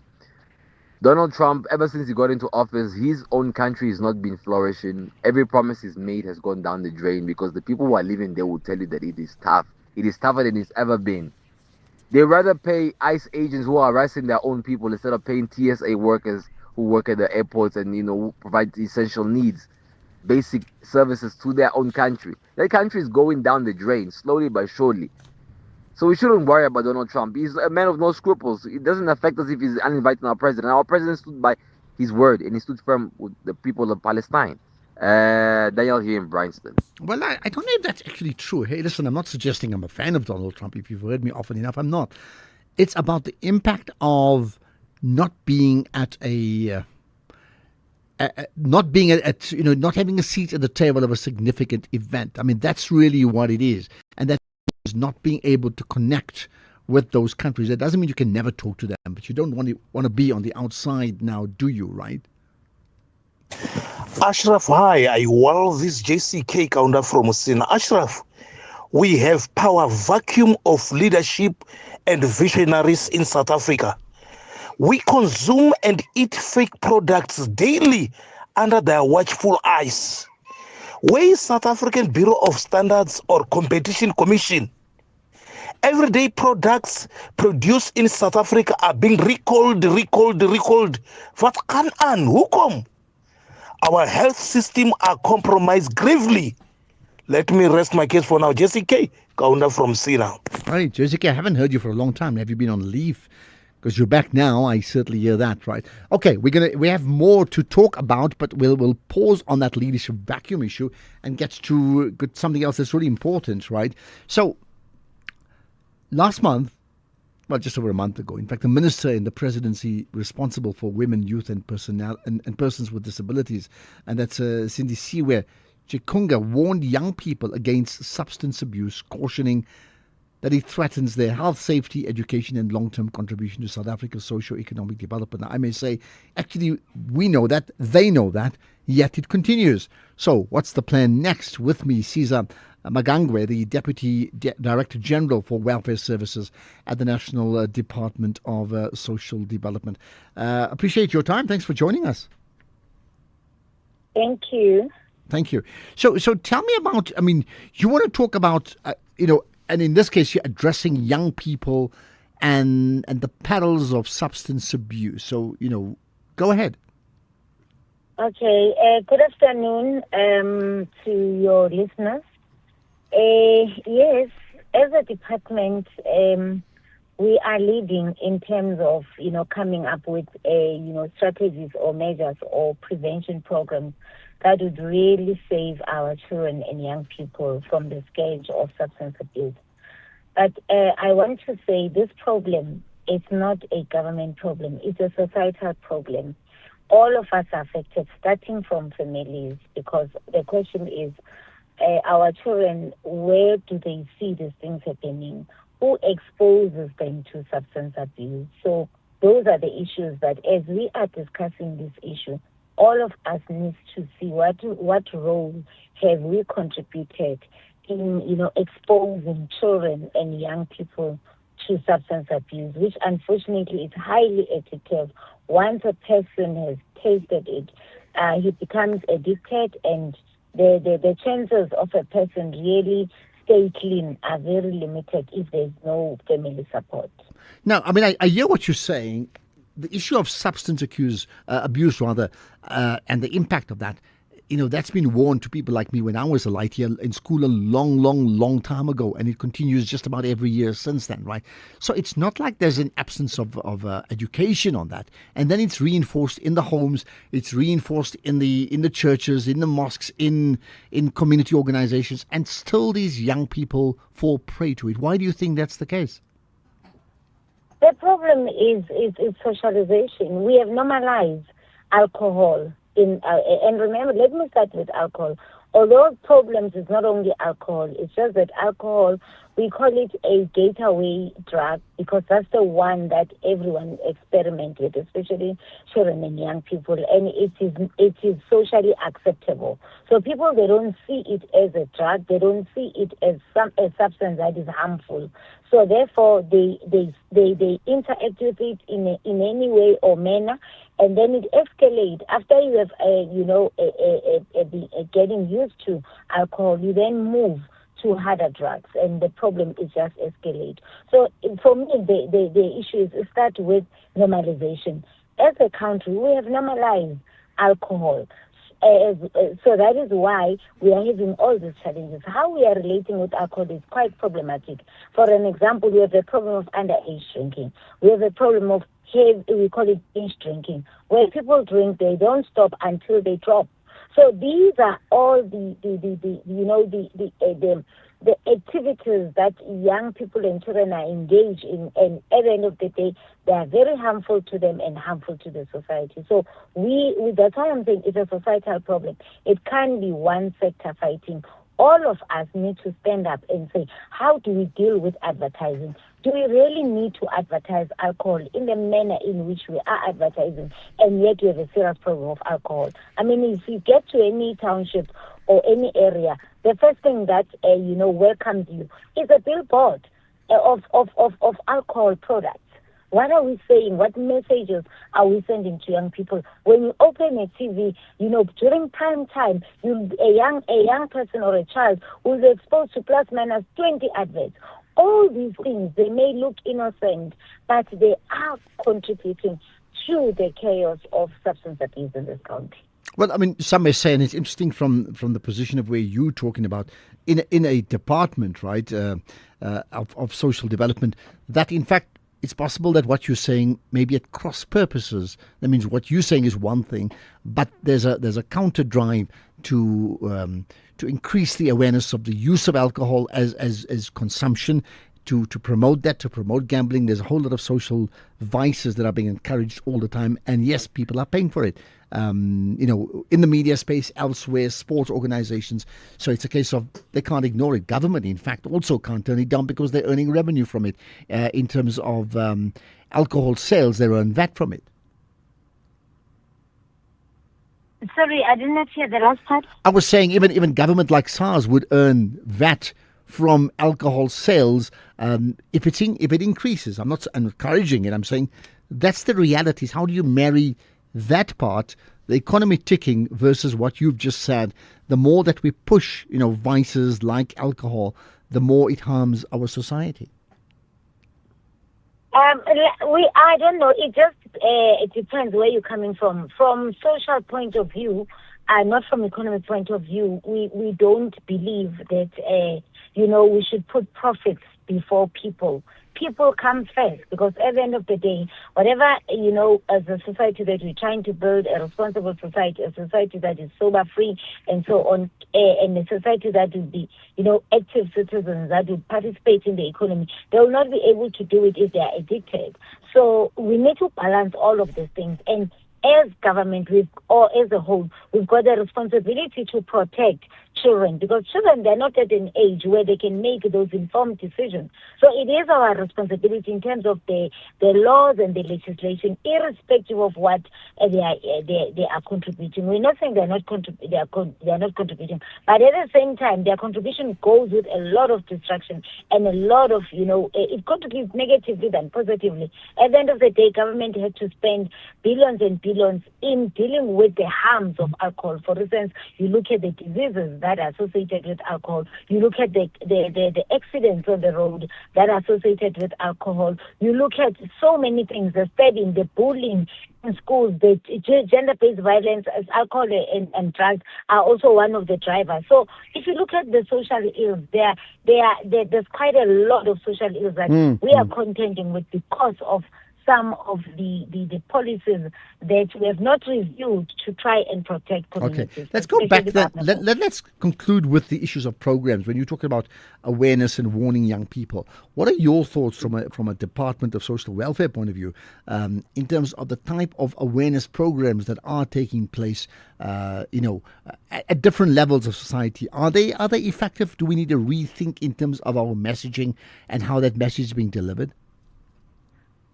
Well, we are not where we want to be. It's a process, but we have started, because one of the things that the international community has said to us is that the programs, especially the prevention programs that you are implementing in a country, you must ensure that they are evidence-based. Because if they're not evidence-based, meaning that they're not working, you don't know, whether you get, people will change and all of that.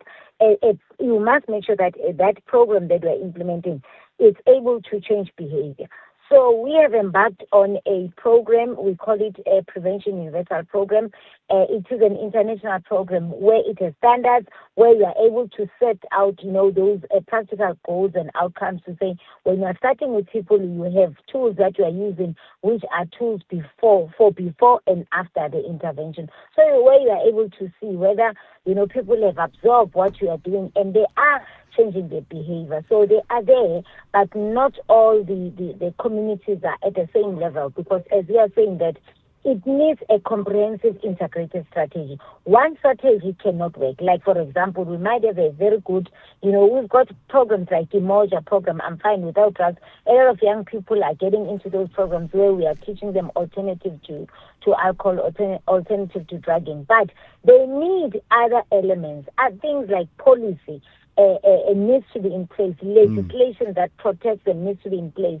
Parents need to know that you can't say to a child, don't drink, but you are the ones that is abusing substances in front of them and expect a different outcome. Let's conclude with this. Is there any sector of South African society that you think is getting it right regarding their dissuading young people against substance abuse? I mean, is there a sector that's getting it right? And if so, how are they doing it? It is effective, but as I said, it's something that we are progressing towards. We have not yet achieved our goal. The fact that we have kids, young people that are not taking alcohol is a fact, and we don't talk about it. We always talk about those that are abusing. As if every single young person is abusing substances. There are children who are living in those communities who are able to say no, no, I will not take it. There are children who are able to make those informed decisions. That is why we are saying we need to continue to come up with other measures, like relook at the issue of exposure to alcohol, relook at how are we going to reorientate as a society, so that the issue of protecting children and young people around issues of drug abuse or substance abuse is not only the responsibility of a state or an NGO, but everyone must be conscious of it and say it cannot be. Like, for instance, if you travel, you go to other countries, drinking and driving is not an issue. People know, they respect the law of their country. They would not drink and drive. They will not do it, But with us, what makes us not to? is because of the socialization, how we have normalized alcohol. That's why we are saying we need to go back to those, bases and say, how do you ensure that people still respect the law? How do you ensure that we are the change agents? It starts with us, and we are influencing everyone, not pointing a finger at someone, but rather say, how do I make sure that I fight the scourge and make sure that our children are safe. Okay, let's leave it at that. Caesar Magangwe, the Deputy Director General for Welfare Services at the National Department of Social Development. I wonder, in terms of what was said, how convinced are you they're on the right track? How convinced you are with messaging? I'm still not that convinced that 1,000 messages are working, because if that's the case, why is it not working? What actually is missing? I'll get to your thoughts in a moment. You're listening to the National Pulse. Right, let's get to your comments that we have. In fact, what we'll do, this is interesting. We had a chat about the ANC earlier on. So the ANC NEC member, Mameloko Kubai, reacted to the court ruling regarding the ANC Eastern Cape Provincial Conference that, as you know, should have started tomorrow, right? So the East London High Court ruled that the elective conference cannot go ahead. So reaction. The ANC member, Kubai, says, well, first maybe the obvious one, they have to respect the court's decision. As Chair has said, we have in the process towards the court, and also even as the court decisions were made, we consulted with the lawyers. I've consulted with the Secretary General and HQ, so we continue to have meetings to look at best possible ways of resolving the issues, but also giving explanation to our branches. As you know, as Chair says, there are delegates who are here, and they deserve explanation from the leadership what has happened and why their conference, because it's their conference, is not sitting. So we've been engaged throughout the day with the legal team, leadership, including even the PEC meeting that took place. What we want to communicate first is that we respect the courts and we respect the decisions. And as ANC from National, we have no intention of defying the courts. I think somebody misunderstood what we raised as us wanting to defy the courts. We don't want to defy the courts. What we are seeking is to interpret the order. And as the order is being interpreted, sometimes it's good to follow what your legal advisors are saying. So we are following legal advice.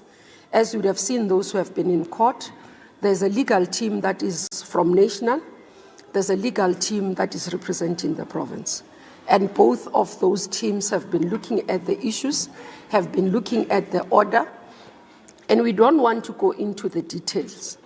Safe to say, yes, there is a decision to appeal or to make an application to court in terms of, one, setting aside the decision that is there, because we do believe that there's quite worrying things or issues that needs to be attended.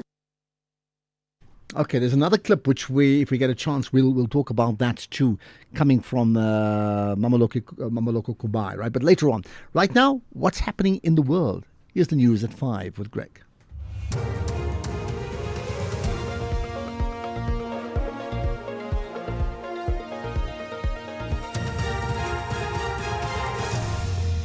Top stories at 5. South Africa disinvited from G7 in France after US pressure. And DA calls for 50% fuel levy cut to ease price shock. Good afternoon, I'm Kulofelo Tefo. We start with news further afield. President Cyril Ramaphosa has been disinvited from attending to the G7 summit in France in June due to objections from US President Donald Trump. The news was first reported by the French news agency AFP and has since been confirmed by the presidency to SABC News. This follows the US boycott of South Africa's G20 summit last year amid continued strained relations between Washington and Pretoria. Shoen Bryce Peace reports. Presidential spokesperson Vincent Magwenya told SABC News that the reason they were given for the invite withdrawal was due to sustained pressure from the United States, including a threat to boycott the event. France, according to Magwenya, could not risk the absence of a key member from the G7 summit, hence the withdrawal of the invitation, which President Emmanuel Macron personally extended to President Ramaphosa last year during the G20 summit in Johannesburg. Back home, the Auditor General, Tsakani Maluleke, has delivered the 2024-25 national and provincial government audit outcomes, saying 151 out of 417 achieved clean audits. That's an improvement on the 142 clean audits the previous year. Speaking directly to state-owned entities, the AG said out of the 19 audited, only 2 had clean audits. Maluleke says the likes of Transnet and Eskom did not fare well in their audit outcomes. A number of these entities struggled to compile good quality performance reports, and most of them struggle with procurement legislation. They are unable to ensure that in the course of deploying the funds in their hands, they comply with the rule of law. They are unable to ensure that even the policies that they have set, the policies that their own boards have set, are complied with on a consistent basis. The DA has called for an urgent 50% cut to fuel levies, warning of severe financial pressure on households as fuel prices are expected to surge.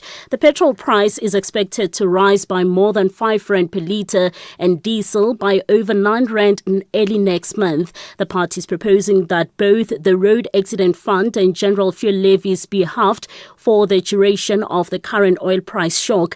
DA spokesperson on finance and Member of Parliament Mark Burke. The fact is, as you've now said, the price is going up by more than 5 rand per litre for petrol and 9 rand for diesel.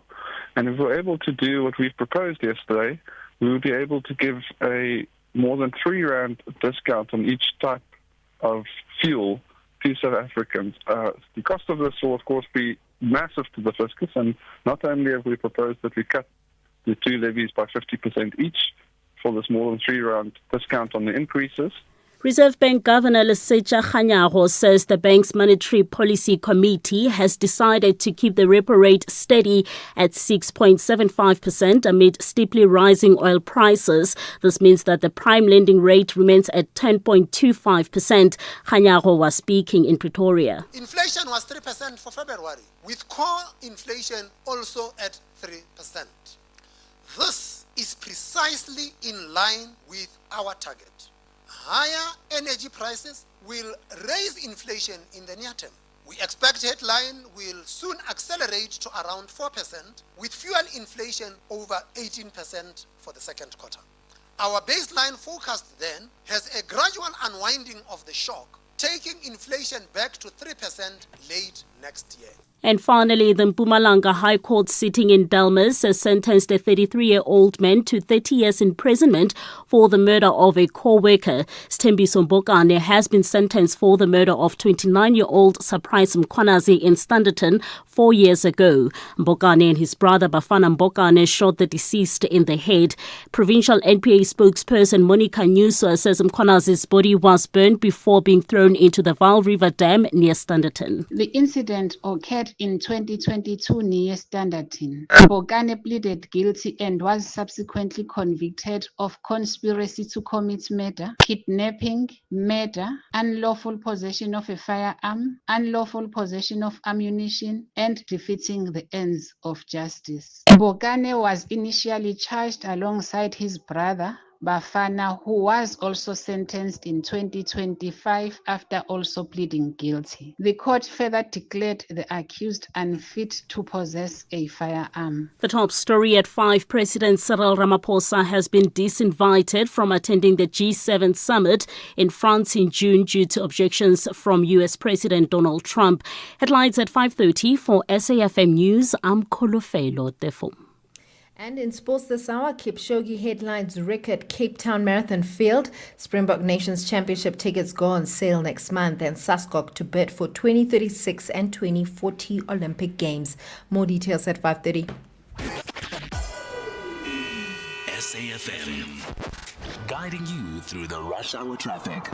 Good afternoon. Starting off in Gauteng, there's flooding reported on multiple routes through the Meadowlands area, so reduce your speeds and drive with care. The N1 northbound in Midrand is slow moving towards Samrand Road, and the N1 southbound in Four Ways queuing towards Winnie Mandela Drive. In KZN, the N2 southbound in Amanzimtoti is where a crash is reported before Dickens Road, Umgeni Road westbound slow moving through Springfield Park, and a stationary vehicle on the N3 northbound after Ashburton Interchange.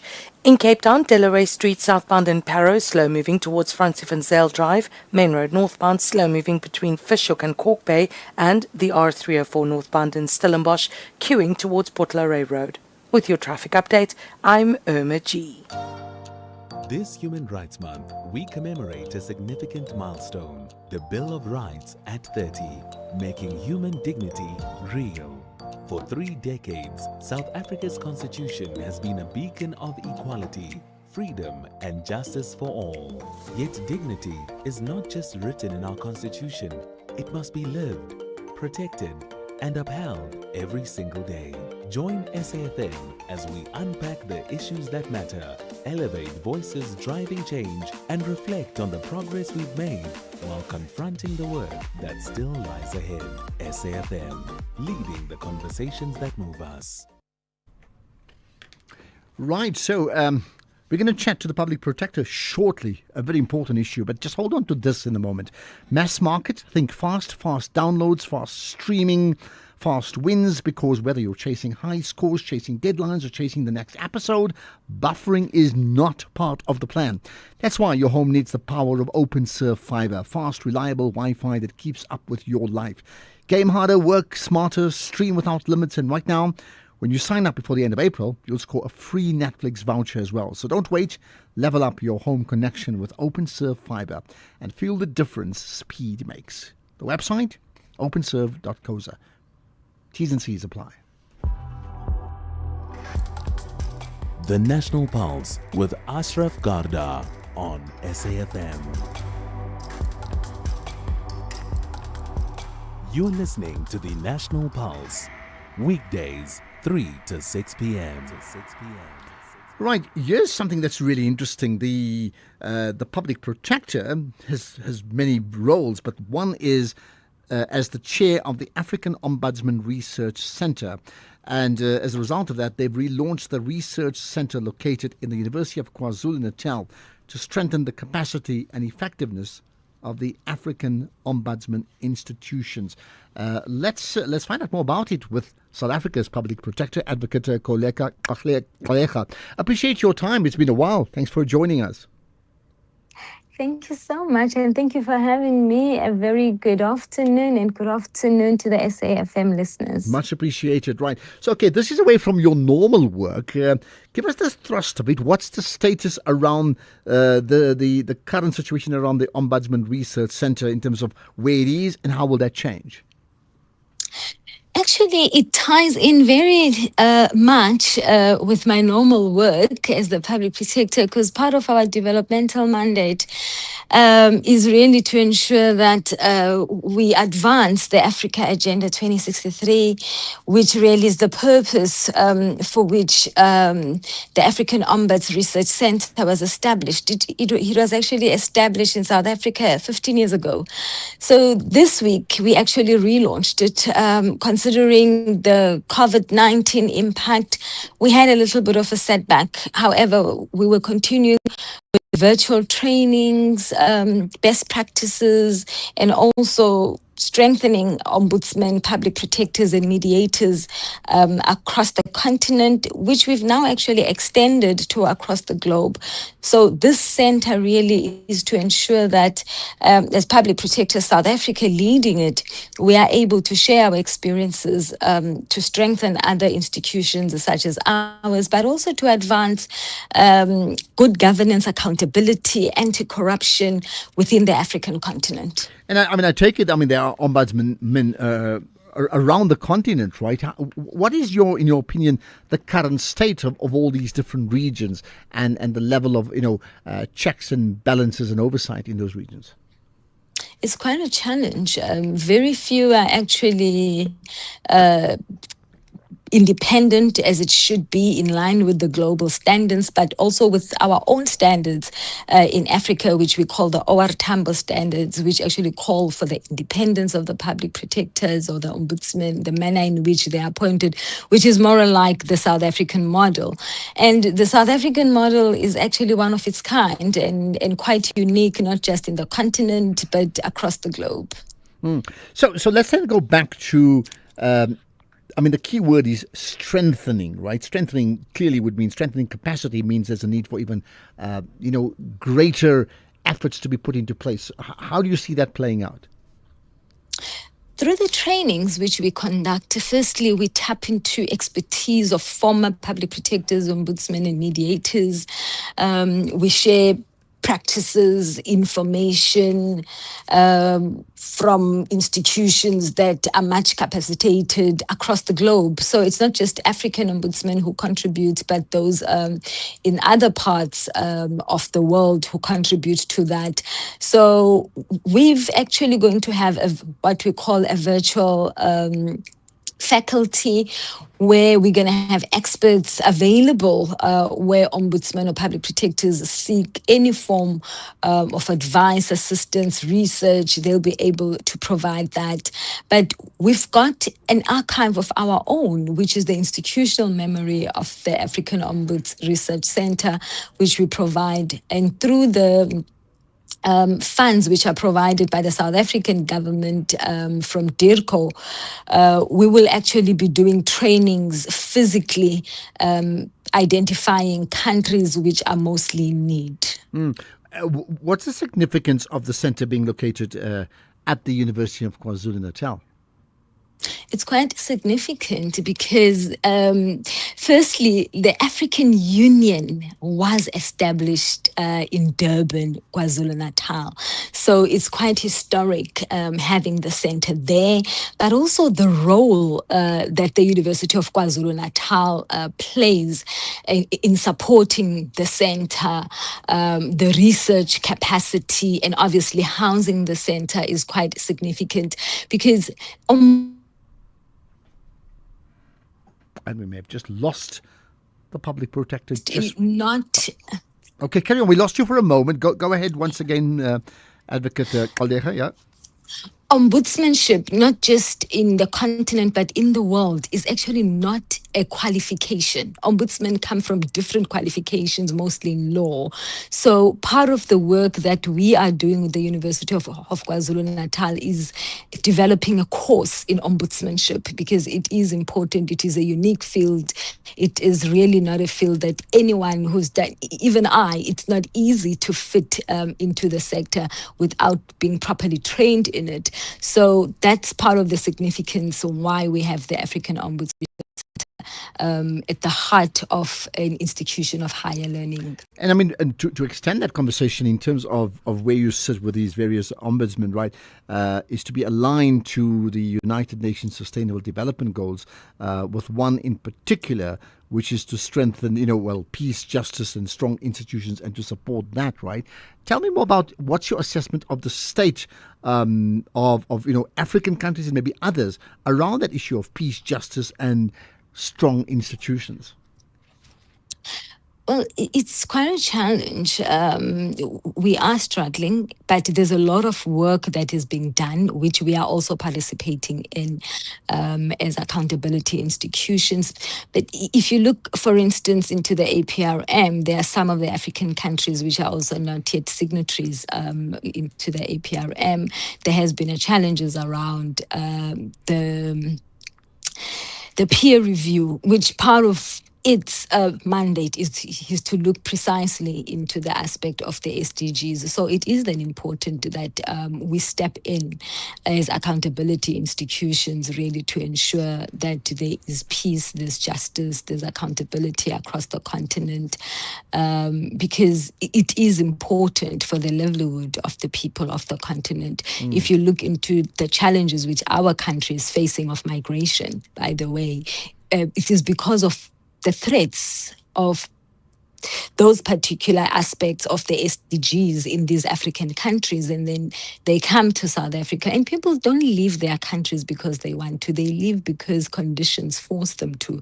So we are trying to ensure that we are able to support institutions such as ours to enforce and to monitor the implementation of the SDGs in their own countries, so that really they can ensure a better life for the citizens of those countries. Yeah, let's end with this. I mean, besides the initial point about strengthening the research center and others, right? In conclusion, then, what for you would be priority number one?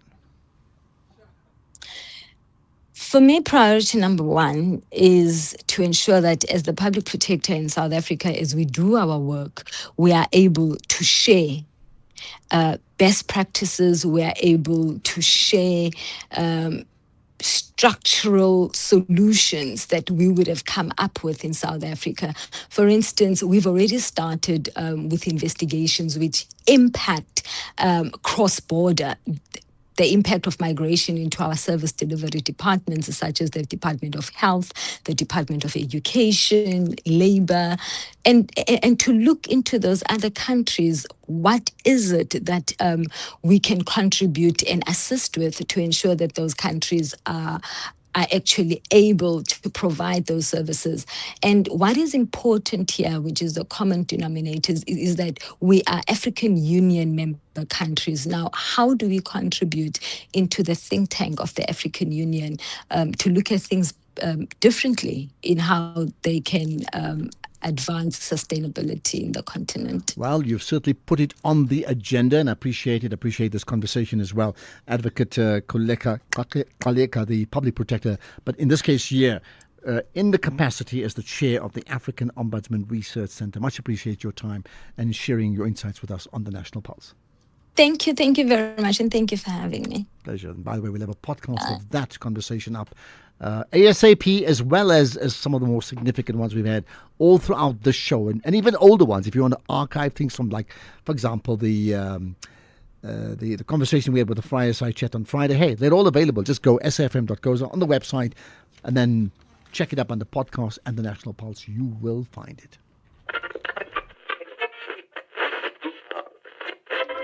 For 90 years, one voice has informed, challenged, and connected a nation. SAFM, South Africa's national English public radio station. Established in 1936 as the SABC's very first service, the A program, evolving through the English service, Radio South Africa, to SAFM in 1995, shaping thought and strengthening democracy. From a full-spectrum station to a trusted home of news and talk, SAFM continues to lead the conversations 90 years strong. SAFM, leading the conversations that move us.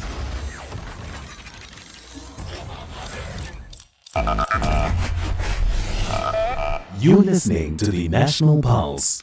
We're going to talk about a debt write-off that must concern you if you reside in the municipality, the Joe Kwabi municipality. But that comes up shortly. In the meantime, let's get reaction on that ANC conference. Ashraf, as we speak, Lwazi said the Eastern Cape Conference has been interdicted. But as we speak to you, the Eastern Cape Conference is continuing right now. What does that mean, Ashraf? Help. Okay, there's one, and here's another quick one. Good afternoon, Ashraf and the listeners. Ashraf, accountability. It must be in all departments of government, more especially Home Affairs. Yeah, SAPS is already there. They must go all over the country with SAPS, Home Affairs, even the clinics, Ashraf, hospitals. These people, they are not waking, Ashraf. These people, they must wake up and smell the coffee. Please. Wake up and smell the coffee. Let's get to a conversation about debt relief right after this.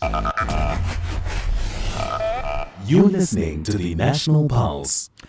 Right. So, what about the district municipality, the Joe Kirby district municipality? I understand there's some significant programs being implemented around debt relief or debt write-offs that must concern you, which kicks in like from 25th of Feb, so it started already up to the end of the year. Are you interested? You ought to be. With me, Councillor Unathi Tlaktuka. Thanks for joining us, Finance Portfolio Head of that district. Appreciate your time, Councillor. You're live now on the National Pulse. Good afternoon, Ashraf and the viewers, and thank you for having me. Thank you so much. Well, so tell us about this debt write-off that is, well, it's quite significant. Tell me about it. Thank you, Ashraf, for the opportunity. The district municipality is going through this program that is time-bound and that is aiming to intervene financially. It is having timeframes, as I've already said. It's running from the 25th of February to the 31st of December 2026. It is aimed at improving revenue collection and restoring a culture of payment. The municipality, yes, the reason, if I got your question correctly, one of the reasons why we're going through the route of the debt write-off, the municipality is experiencing a low cash flow. Also, there is an accumulating historical debt that we need to deal with. And also, the most important one is that consumers of Joe Kirby have approached the municipality wanting to pay their arrears. However, they cannot afford. So we felt let's have this debt write-off incentive that is going to assist them to have an agreement as how to settle their debt that is old, that some of the debt is not recoverable. So we took that approach to try and meet our consumers halfway. So give me an example. I mean, let's say if someone owes you, I don't know, say 10,000 rands, right, or 50,000 rands. What is the percentage of write-off? What do they need to be doing? What they need to do is to go to the municipal, our billing officers. The debt write-off is not, it's not going to be a blanket approach. It covers or it writes off the interest, the penalties that we have applied since the consumer would have been inactive, for example, for quite some time. Therefore, there would have been interest that is accumulated. So we are trying to assist there so that that person can settle the arrears and have a repayment plan. Also, we know our consumers, they are not the same. We are considerate of those that are from indigents. So we will try by all means, if you bring your evidence that you are indigent, you will have a certain offer that is going to apply to you. Then if you are a business person, as well as a person that is employed, the approach, it's not really going to be general or a blanket approach, but we will sit down with you, explain to you, and as well as calculate the percentage that we are going to write off. How, I mean, give us a sense of the magnitude of the problem, because clearly from a council point of view or municipality, you want money, you can't survive without the money, but you also need people to pay, and they can't survive when they pay because they just don't have the money. Give us a sense of the magnitude of the problem. The problem is quite huge. If I can use that word, the cash flow of the municipality is not what is expected to be at. Currently, we are very low, and that is threatening the stability of our financial status. Also, the current payment levels, they are low. People are not paying for the services that we are rendering to them.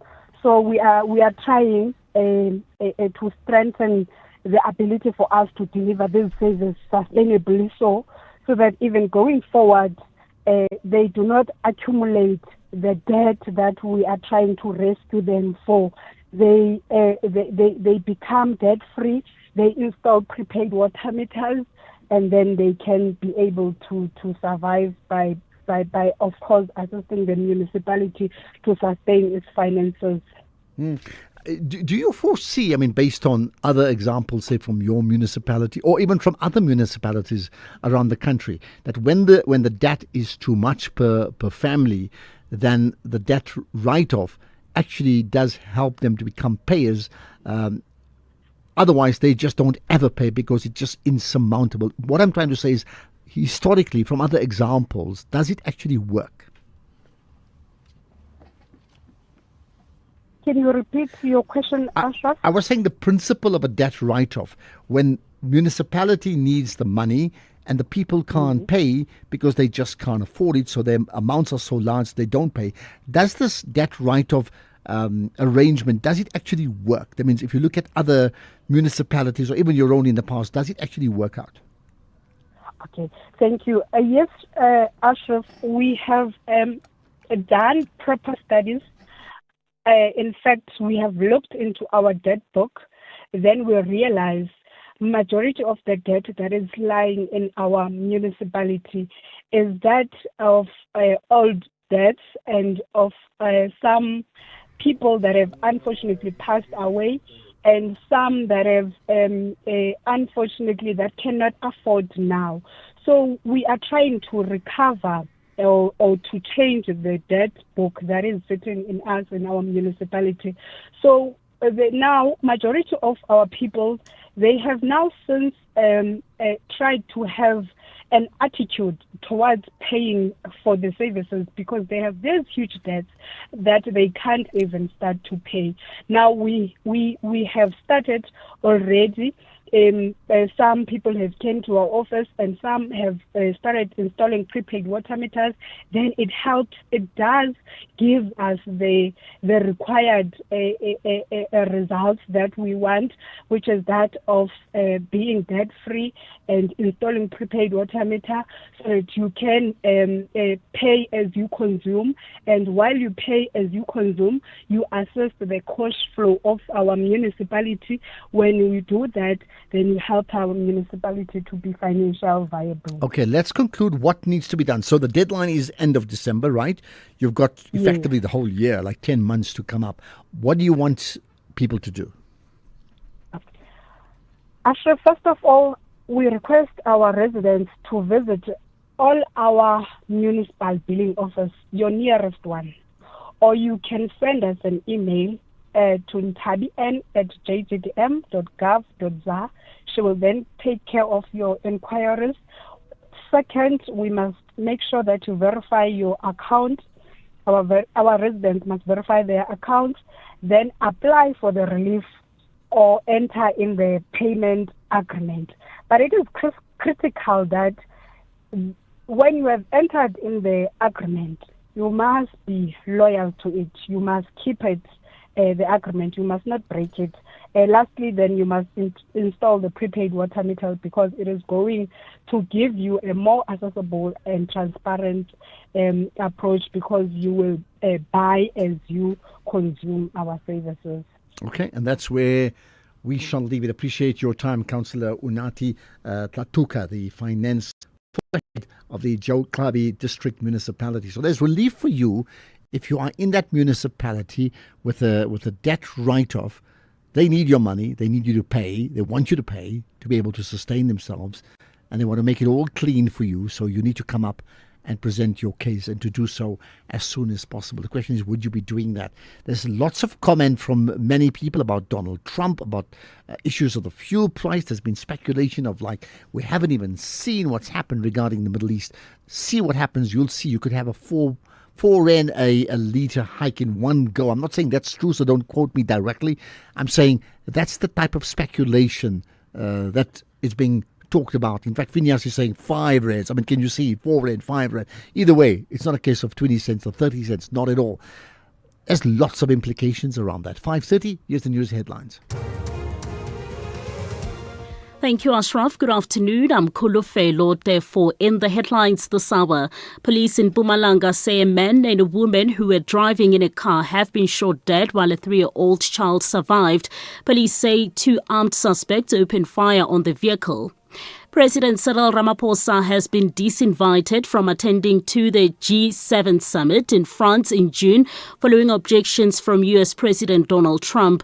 The presidency has since confirmed the news to SABC. And further afield, the Cuban President Miguel Diaz-Canel says his 94-year-old revolutionary predecessor, Raul Castro, is involved in talks with the US to try to de-escalate tensions. I'll have details on this and other stories at 6. SAFM, guiding you through the rush hour traffic.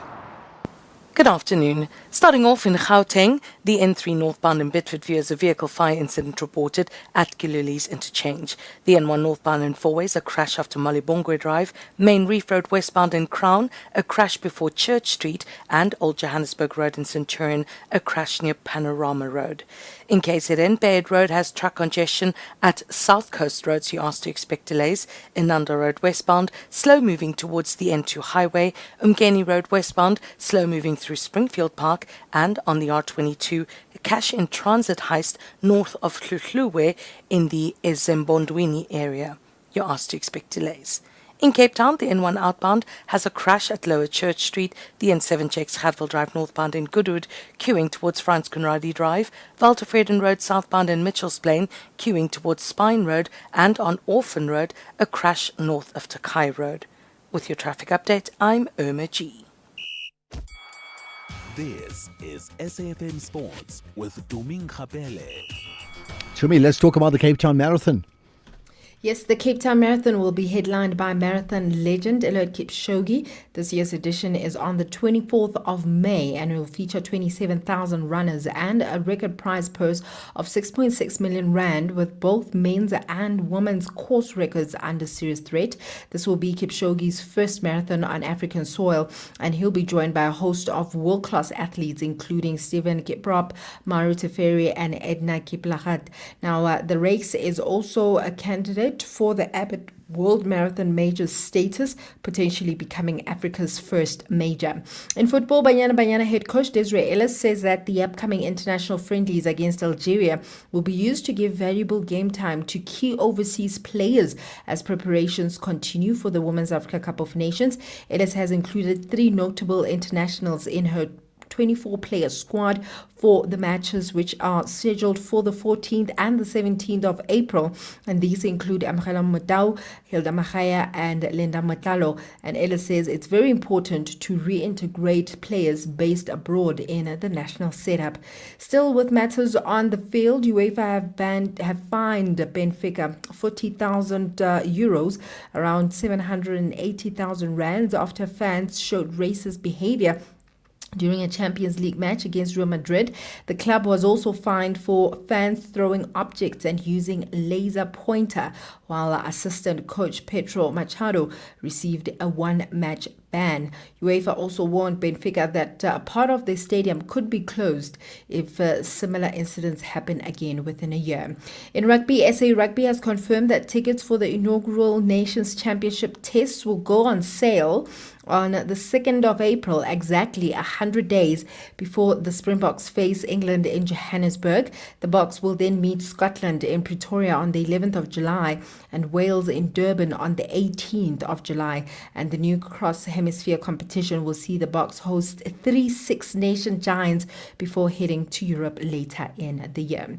In Olympic news, South African Sports Confederation and Olympic Committee President Barry Hendricks has confirmed that the governing body is officially preparing to bid for the 2036 and 2040 Olympic and Paralympic Games following cabinet approval. In a bold and collaborative approach, Cape Town, Johannesburg and Durban are expected to share hosting duties in what could become Africa's first Olympic Games. Meanwhile, transgender women athletes have been banned from competing at the Olympics by a new IOC policy on female eligibility. Now, the decision will apply from the 2028 Los Angeles Olympics and is set to align with policies introduced by Donald Trump on women's sport. The IOC says that the new eligibility rules are designed to protect fairness, safety, and integrity in the female category. Then in terms of golf, Brooks Koepka returns to Houston this week for the Texas Children's Houston Open on a course that he helped redesign at Memorial Park. The 5-time major champion consultant with architect Tom Doak on the $34 million project, offering input in hole layouts, including the under par 3 15th. Now, Koepka, who has 3 straight top 20 finishes, says that the familiarity will aid his preparation for the Masters, where he has twice finished runners-up, but is still chasing the elusive green jacket. With that said, it is a wrap from my side. I am Dumin Kapele. Thanks, Jimmy. Have a great weekend. No, not weekend, just tonight, okay? Tomorrow I'll tell you have a great weekend. I'm sort of practicing in advance. Hi, I'm Khomotso KG Mwekezi, and I believe in music's ability to connect, to heal, to remind, and to bring joy. And each week on my Saturday and Sunday show Seasons, right here on SAFM 104 to 107 nationwide, I endeavor to do just that. So join the movement of Seasons every Saturday and Sunday, 10 a.m. to 1 p.m. It's addictive. You might invite a friend. Seasons, only on SAFM 104 to 107 nationwide, with me, KG Mwekezi. You're listening to the National Pulse. Economic news on SAFM. Facts and figures you can count on. So normally I would say, of course, the SAFM market update coming up with Jimmy Moyaha, but I can't say that. I can say it is with Dudu Ramela because Jimmy has been making jokes with the Reserve Bank governor, and I saw it all on TV. Dudu? The luckiest guy in the room. Hello, Ashraf. Thank you very much. Let's get into it and see how the markets performed today. We are joined by Henku Kriel. He is MoneyWeb's contributor. Hello, Henku. How did we perform today? Hello, Dudu and Ashraf, and good evening to all of the listeners. Dudu, it was another day it was just a sea of red, unfortunately, again. And in the US, specifically at the moment, the Dow Jones trading 0.2% weaker, the S&P 500 losing 0.7%, and the Nasdaq 1.1% down. Then in Europe, the FTSE 100 in London, as well as the DAX in Germany, they each lost 1.1% today, and the CAC 40 in France finished the day 0.4% weaker. And then the JSE's all-share index was mainly driven by the international markets, driven down, and it following in those international markets' footsteps. We were uninvited to the G7 summit. And something I don't think that had such a big impact on the JSE today was the interest rate that remained unchanged because the market and everyone else expected that. But nonetheless, the JSE finishing quite a lot weaker today, 1.3% down and closing at a level of 112,847 points. Then the industrial index and financial index, both of them 1% down. And the resources index lost a bit more than that and finished the day 2.1% weaker. A few of the companies on the JSE that didn't have a great day. Mr. Price, 4% down. Anglo, 3.3%. Valterra and Implats finished the day 3.2% weaker. Naspers, Truers and Prosus each lost 2.7% today. We did have a couple of winners like Shoprite, 3.8% up. Boxer added 3.3%. Tungela and Sasol finished the day 2.3% stronger. Then let's have a look at the exchange rate. At the moment, we pay exactly 17 Rand for a US dollar and 19 Rand 64 for a euro, 11 Rand 76 for an Australian dollar, and 22 Rand 73 for a British pound. Then the gold price, quite a bit down today and now trading at $4,460 an ounce. Platinum will cost you $1,870 and palladium trading at $1,370 an ounce. Oil price already running away with itself and now trading at $108 per barrel. And lastly but not least, the price of a Bitcoin also a bit down today, but now sitting at $69,400, and that is 1,180,000 Rand for a whole Bitcoin. Dudu, that's how the markets performed today. Thank you so much, Henku. And here's what you can look forward to come at 6 p.m. We expand on what Henku has just outlined with Nick Kunze in terms of the markets. We're also going to be speaking to Raymond Nell about the Opportunity Index. He's with Henley and Partners. So where your children go to school outside of the African continent, there are some parts like Namibia where they are poised to be quite successful, build networks and have a brighter future, if you will, or a better chance at a bright future. We're also going to be speaking to Dave Logan. He is with SAFLA. This is the new operational voice for the freight forwarding and logistics industries in South Africa. We're going to speak to Kimber Swart. She is our SME feature tonight, and she is with Magnetic Munchkins. We're also going to be taking a look at results from CA&S. We're going to speak to the Office of the Auditor General about their latest report, something that you have touched on, Ashraf, during your show today. And we're also going to be looking at all things art with Standard Bank. So all that and more coming up at 6 p.m. on the SAFM Market Update. It's back to you, Ashraf. Perfect. Thanks for that, Dudu. Looking forward to your show. 6 to 7 coming up shortly. And then an hour of sport from 7 to 8. Do not miss it. SAFM has signed a code of conduct that is enforced by the Broadcasting Complaints Commission of South Africa. Under the code, we are committed to giving news that is accurate, comment that is fair, and programming that is not harmful, does not amount to hate speech, or contain violence or explicit sex. If you think we are not living up to that code, then you can inform the Broadcasting Complaints Commission of South Africa. Direct any complaints in writing to the Broadcasting Complaints Commission of South Africa. PO Box 142365. Craig Hall 2024. Fax to 011-326-3198 or an email to bccsa@nabsa.co.za. For more information, please visit www.bccsa.co.za. Right, Eintlik Let's Connect is coming to you from the Montreux Jazz Festival in Franschhoek. The first time this iconic festival takes place on African soil. But you know that, right? Because we've been telling you that for a good few weeks now. So join Penny Leviani and friend Rico for exclusive interviews, behind-the-scenes access, and the festival experience. Watch, well, tomorrow, Friday, the 27th of March, 4:30 p.m. on SABC2. Eintlik Let's Connect. Be part of the moment. SABC2. You belong.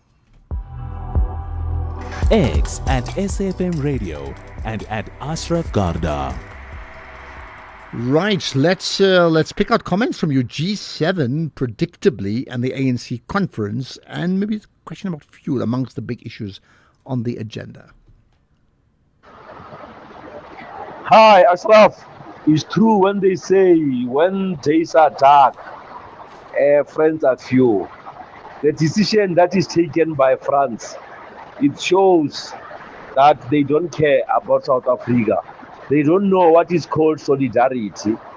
So whatever Trump is doing, I don't blame him. Everyone knows. But I'm so concerned about the decision taken by France. France was supposed to allow South Africa to come. Even if the USA doesn't go, then they will be doing the right thing. This is Jacob in Mukopani's Hakapeng. Tango. They will be doing the right thing. What is actually the right thing? Good afternoon, Ashraf. This is Salim from Durban.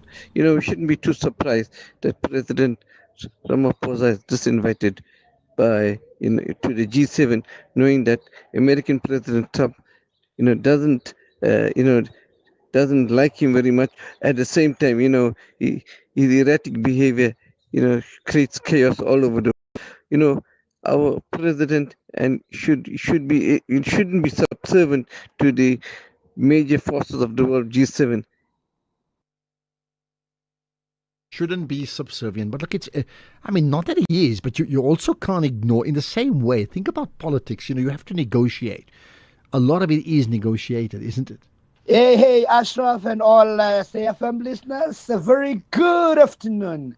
Tsunami has struck biased Fikile Mbalula, the SG of the ANC, together with the sitting president, Premier, the Rogue One, Mabuyane, and his faction. That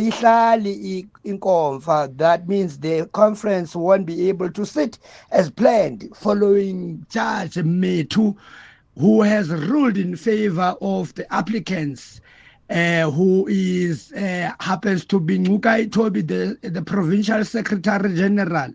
Well, the interdict, the conference has been interdicted. In that way, it has been granted. And they are going to appeal, and I'm sure they are going to lose even that appeal. That's Andile from Stackspread in the Eastern Cape near Situporas. Thanks for that, Andile, making your points, and emphatically so, aren't you? Right, we spoke about fuel prices, yeah? Hi, Ashraf. It's Mashudu from Limpopo. I just want to check with the pricing for diesel. They seem to be increases already, factoring in what's happening with the fuel prices in anticipation. Some of them went up by 5 rand from the original price that they were charging in the beginning of the month. However, I do know that diesel is not regulated like petrol, but does it mean that that margin that they have to play around with, there is no floor price? They can charge anything that they want. It's not as predictable as that, anything that they want. Not at all, isn't it? Hi, Ashraf. It's T here. Ashraf, I think with the ANC issue is that it's not per se that these members, they really have the real interest of ANC at heart. I think it's about access to resources. When you think that you are not going to be elected and your proximity to the resources is going to be limited, that's what causes members to go to court. And the other thing, the other message that I was listening is that lady that who says ANC is doing nothing, that's really unfair to the ANC. And there's a lot of things that ANC have done, but that was really unfair to say that. Well, I concur, because, I mean, that just makes it like zero. Just everything is like out of control. That's not true. A very good afternoon to you, Ashraf, and the wonderful crew. ANC is no longer conducting itself in a democratic manner, which results in these factions, and that is killing the organization immensely.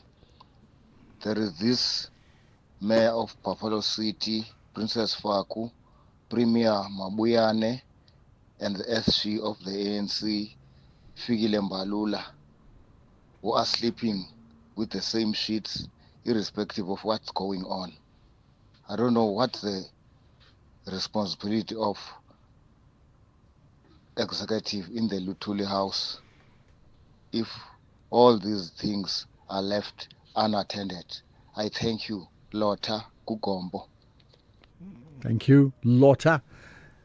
As you say, a lot of it unattended. Well, listen, even if it's not true, that perception does exist, isn't it? Younger in Cape Town, let's talk about alcohol.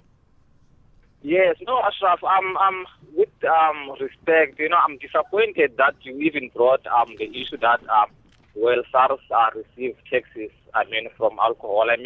That argument for me is ignorance, because no amount, Ashraf, of money can be equated to the damage that alcohol is really doing in our society, So that argument for me that we get taxes from alcohol, it's really ignorant. And but let me interject you on this one here. For the record, just so you know, I don't consume alcohol and I don't gamble, like zero, right? So you know where I stand on it.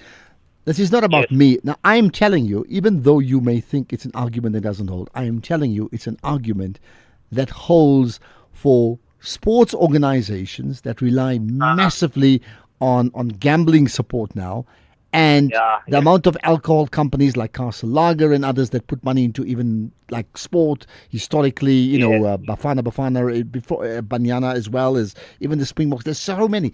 I'm just saying to you, I certainly don't consume it. It makes no difference to me. But I'm saying to you, there are vested interests that will not want it to stop because they can't do without it in terms of the money that comes from it. I hear you, Ashraf. And you know what frustrates me about the industry? When they advertise alcohol, they use, your successful DJs and successful business people, which it is not the case on the ground. They not advertise a drunken driver, who crashed into a wall, which is the reality, So I totally agree with your previous guest that alcohol advertisement must be banned because they tell a different story with your successful DJs and stuff, but on the ground, really, alcohol is one of the disease that is really killing our society. Well, look, that I agree. I mean, there's just so many examples of broken homes and broken families fueled, if I can say that, by alcohol consumption completely out of control, right? So, Yanga, thank you for that call. I think many may concur with you, but then what is the solution? Because at the moment, there's not going to be a ban on alcohol. There will not be. So I'm not saying I'm supporting it. I'm giving you the reality of what it is right now. Prince in Durban, hi. Hi, Ashraf, how are you? I'm good indeed, right? What's your point?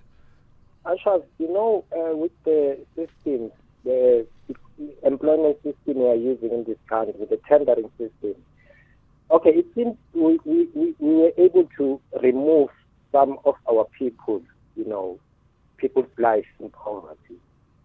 But with this system, does it mean poverty has been removed from the life of these people?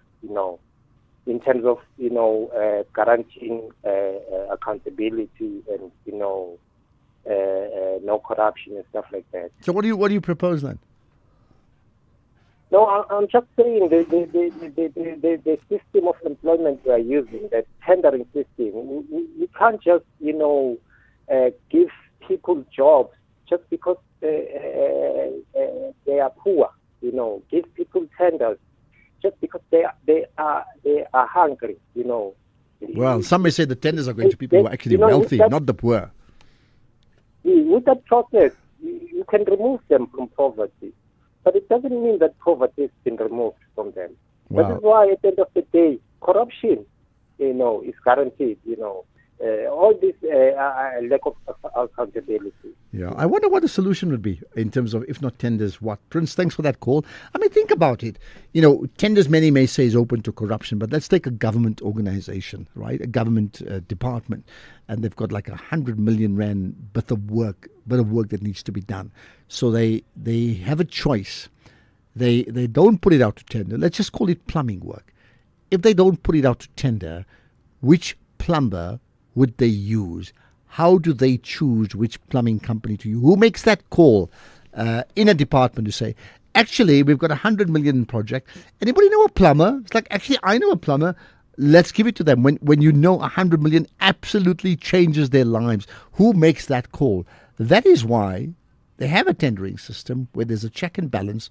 Now, what we don't have right is there are too many examples of loopholes in that system where there's been corruption. But the principle of putting it out to tender versus just somebody in an office, one person deciding, like, okay, what we'll do is we'll give it to Jacob.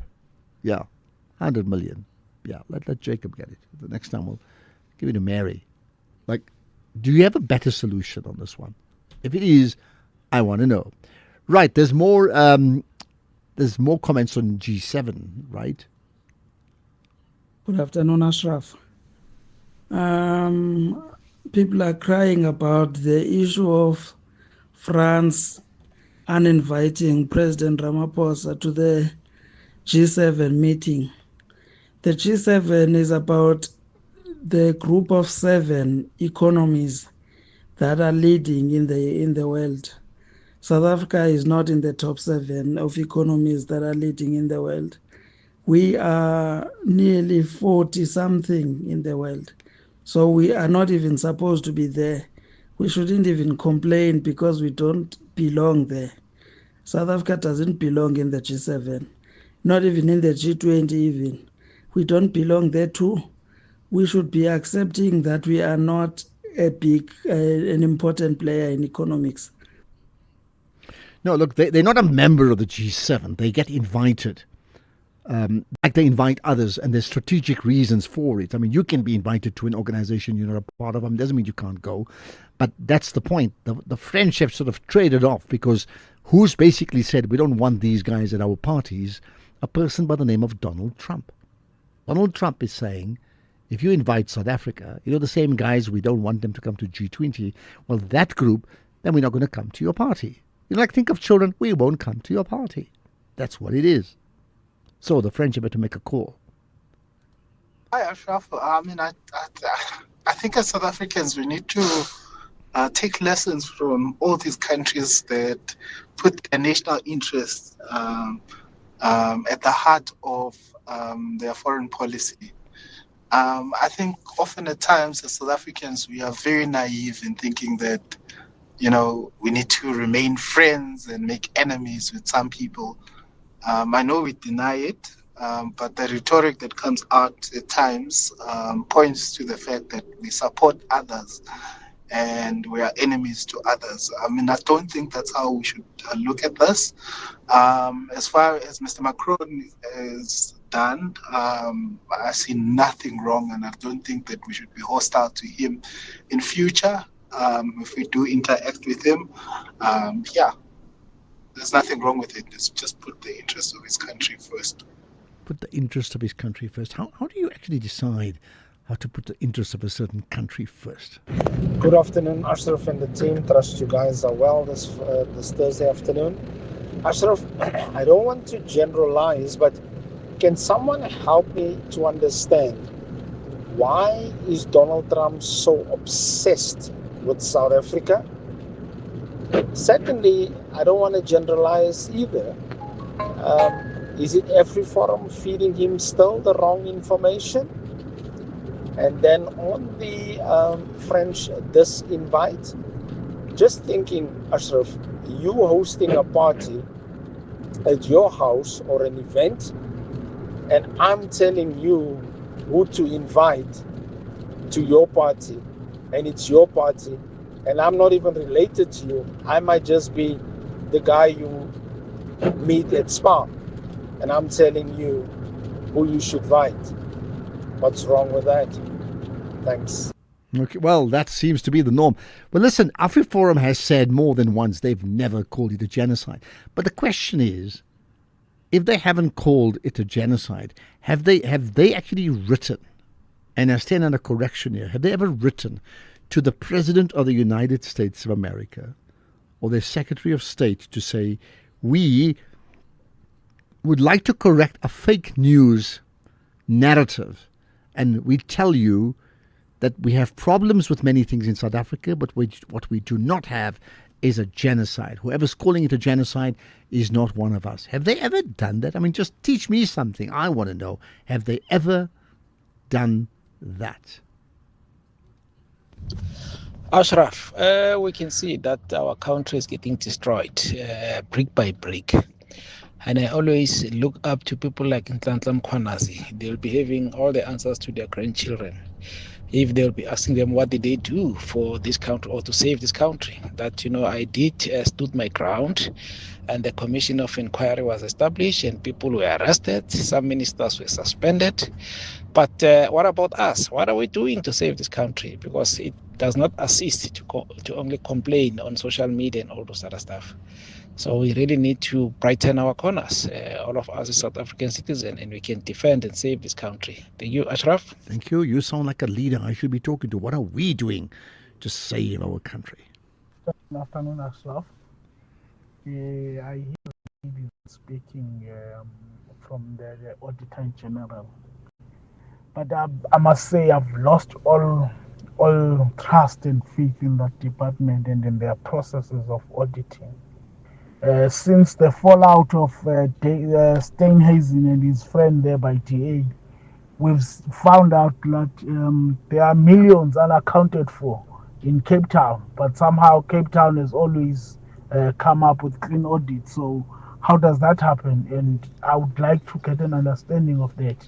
Thank you very much. See you in East London. Thanks, yeah. Well, I'll tell you what, we leave it at that. Kind of an answer for you in terms of what they're doing.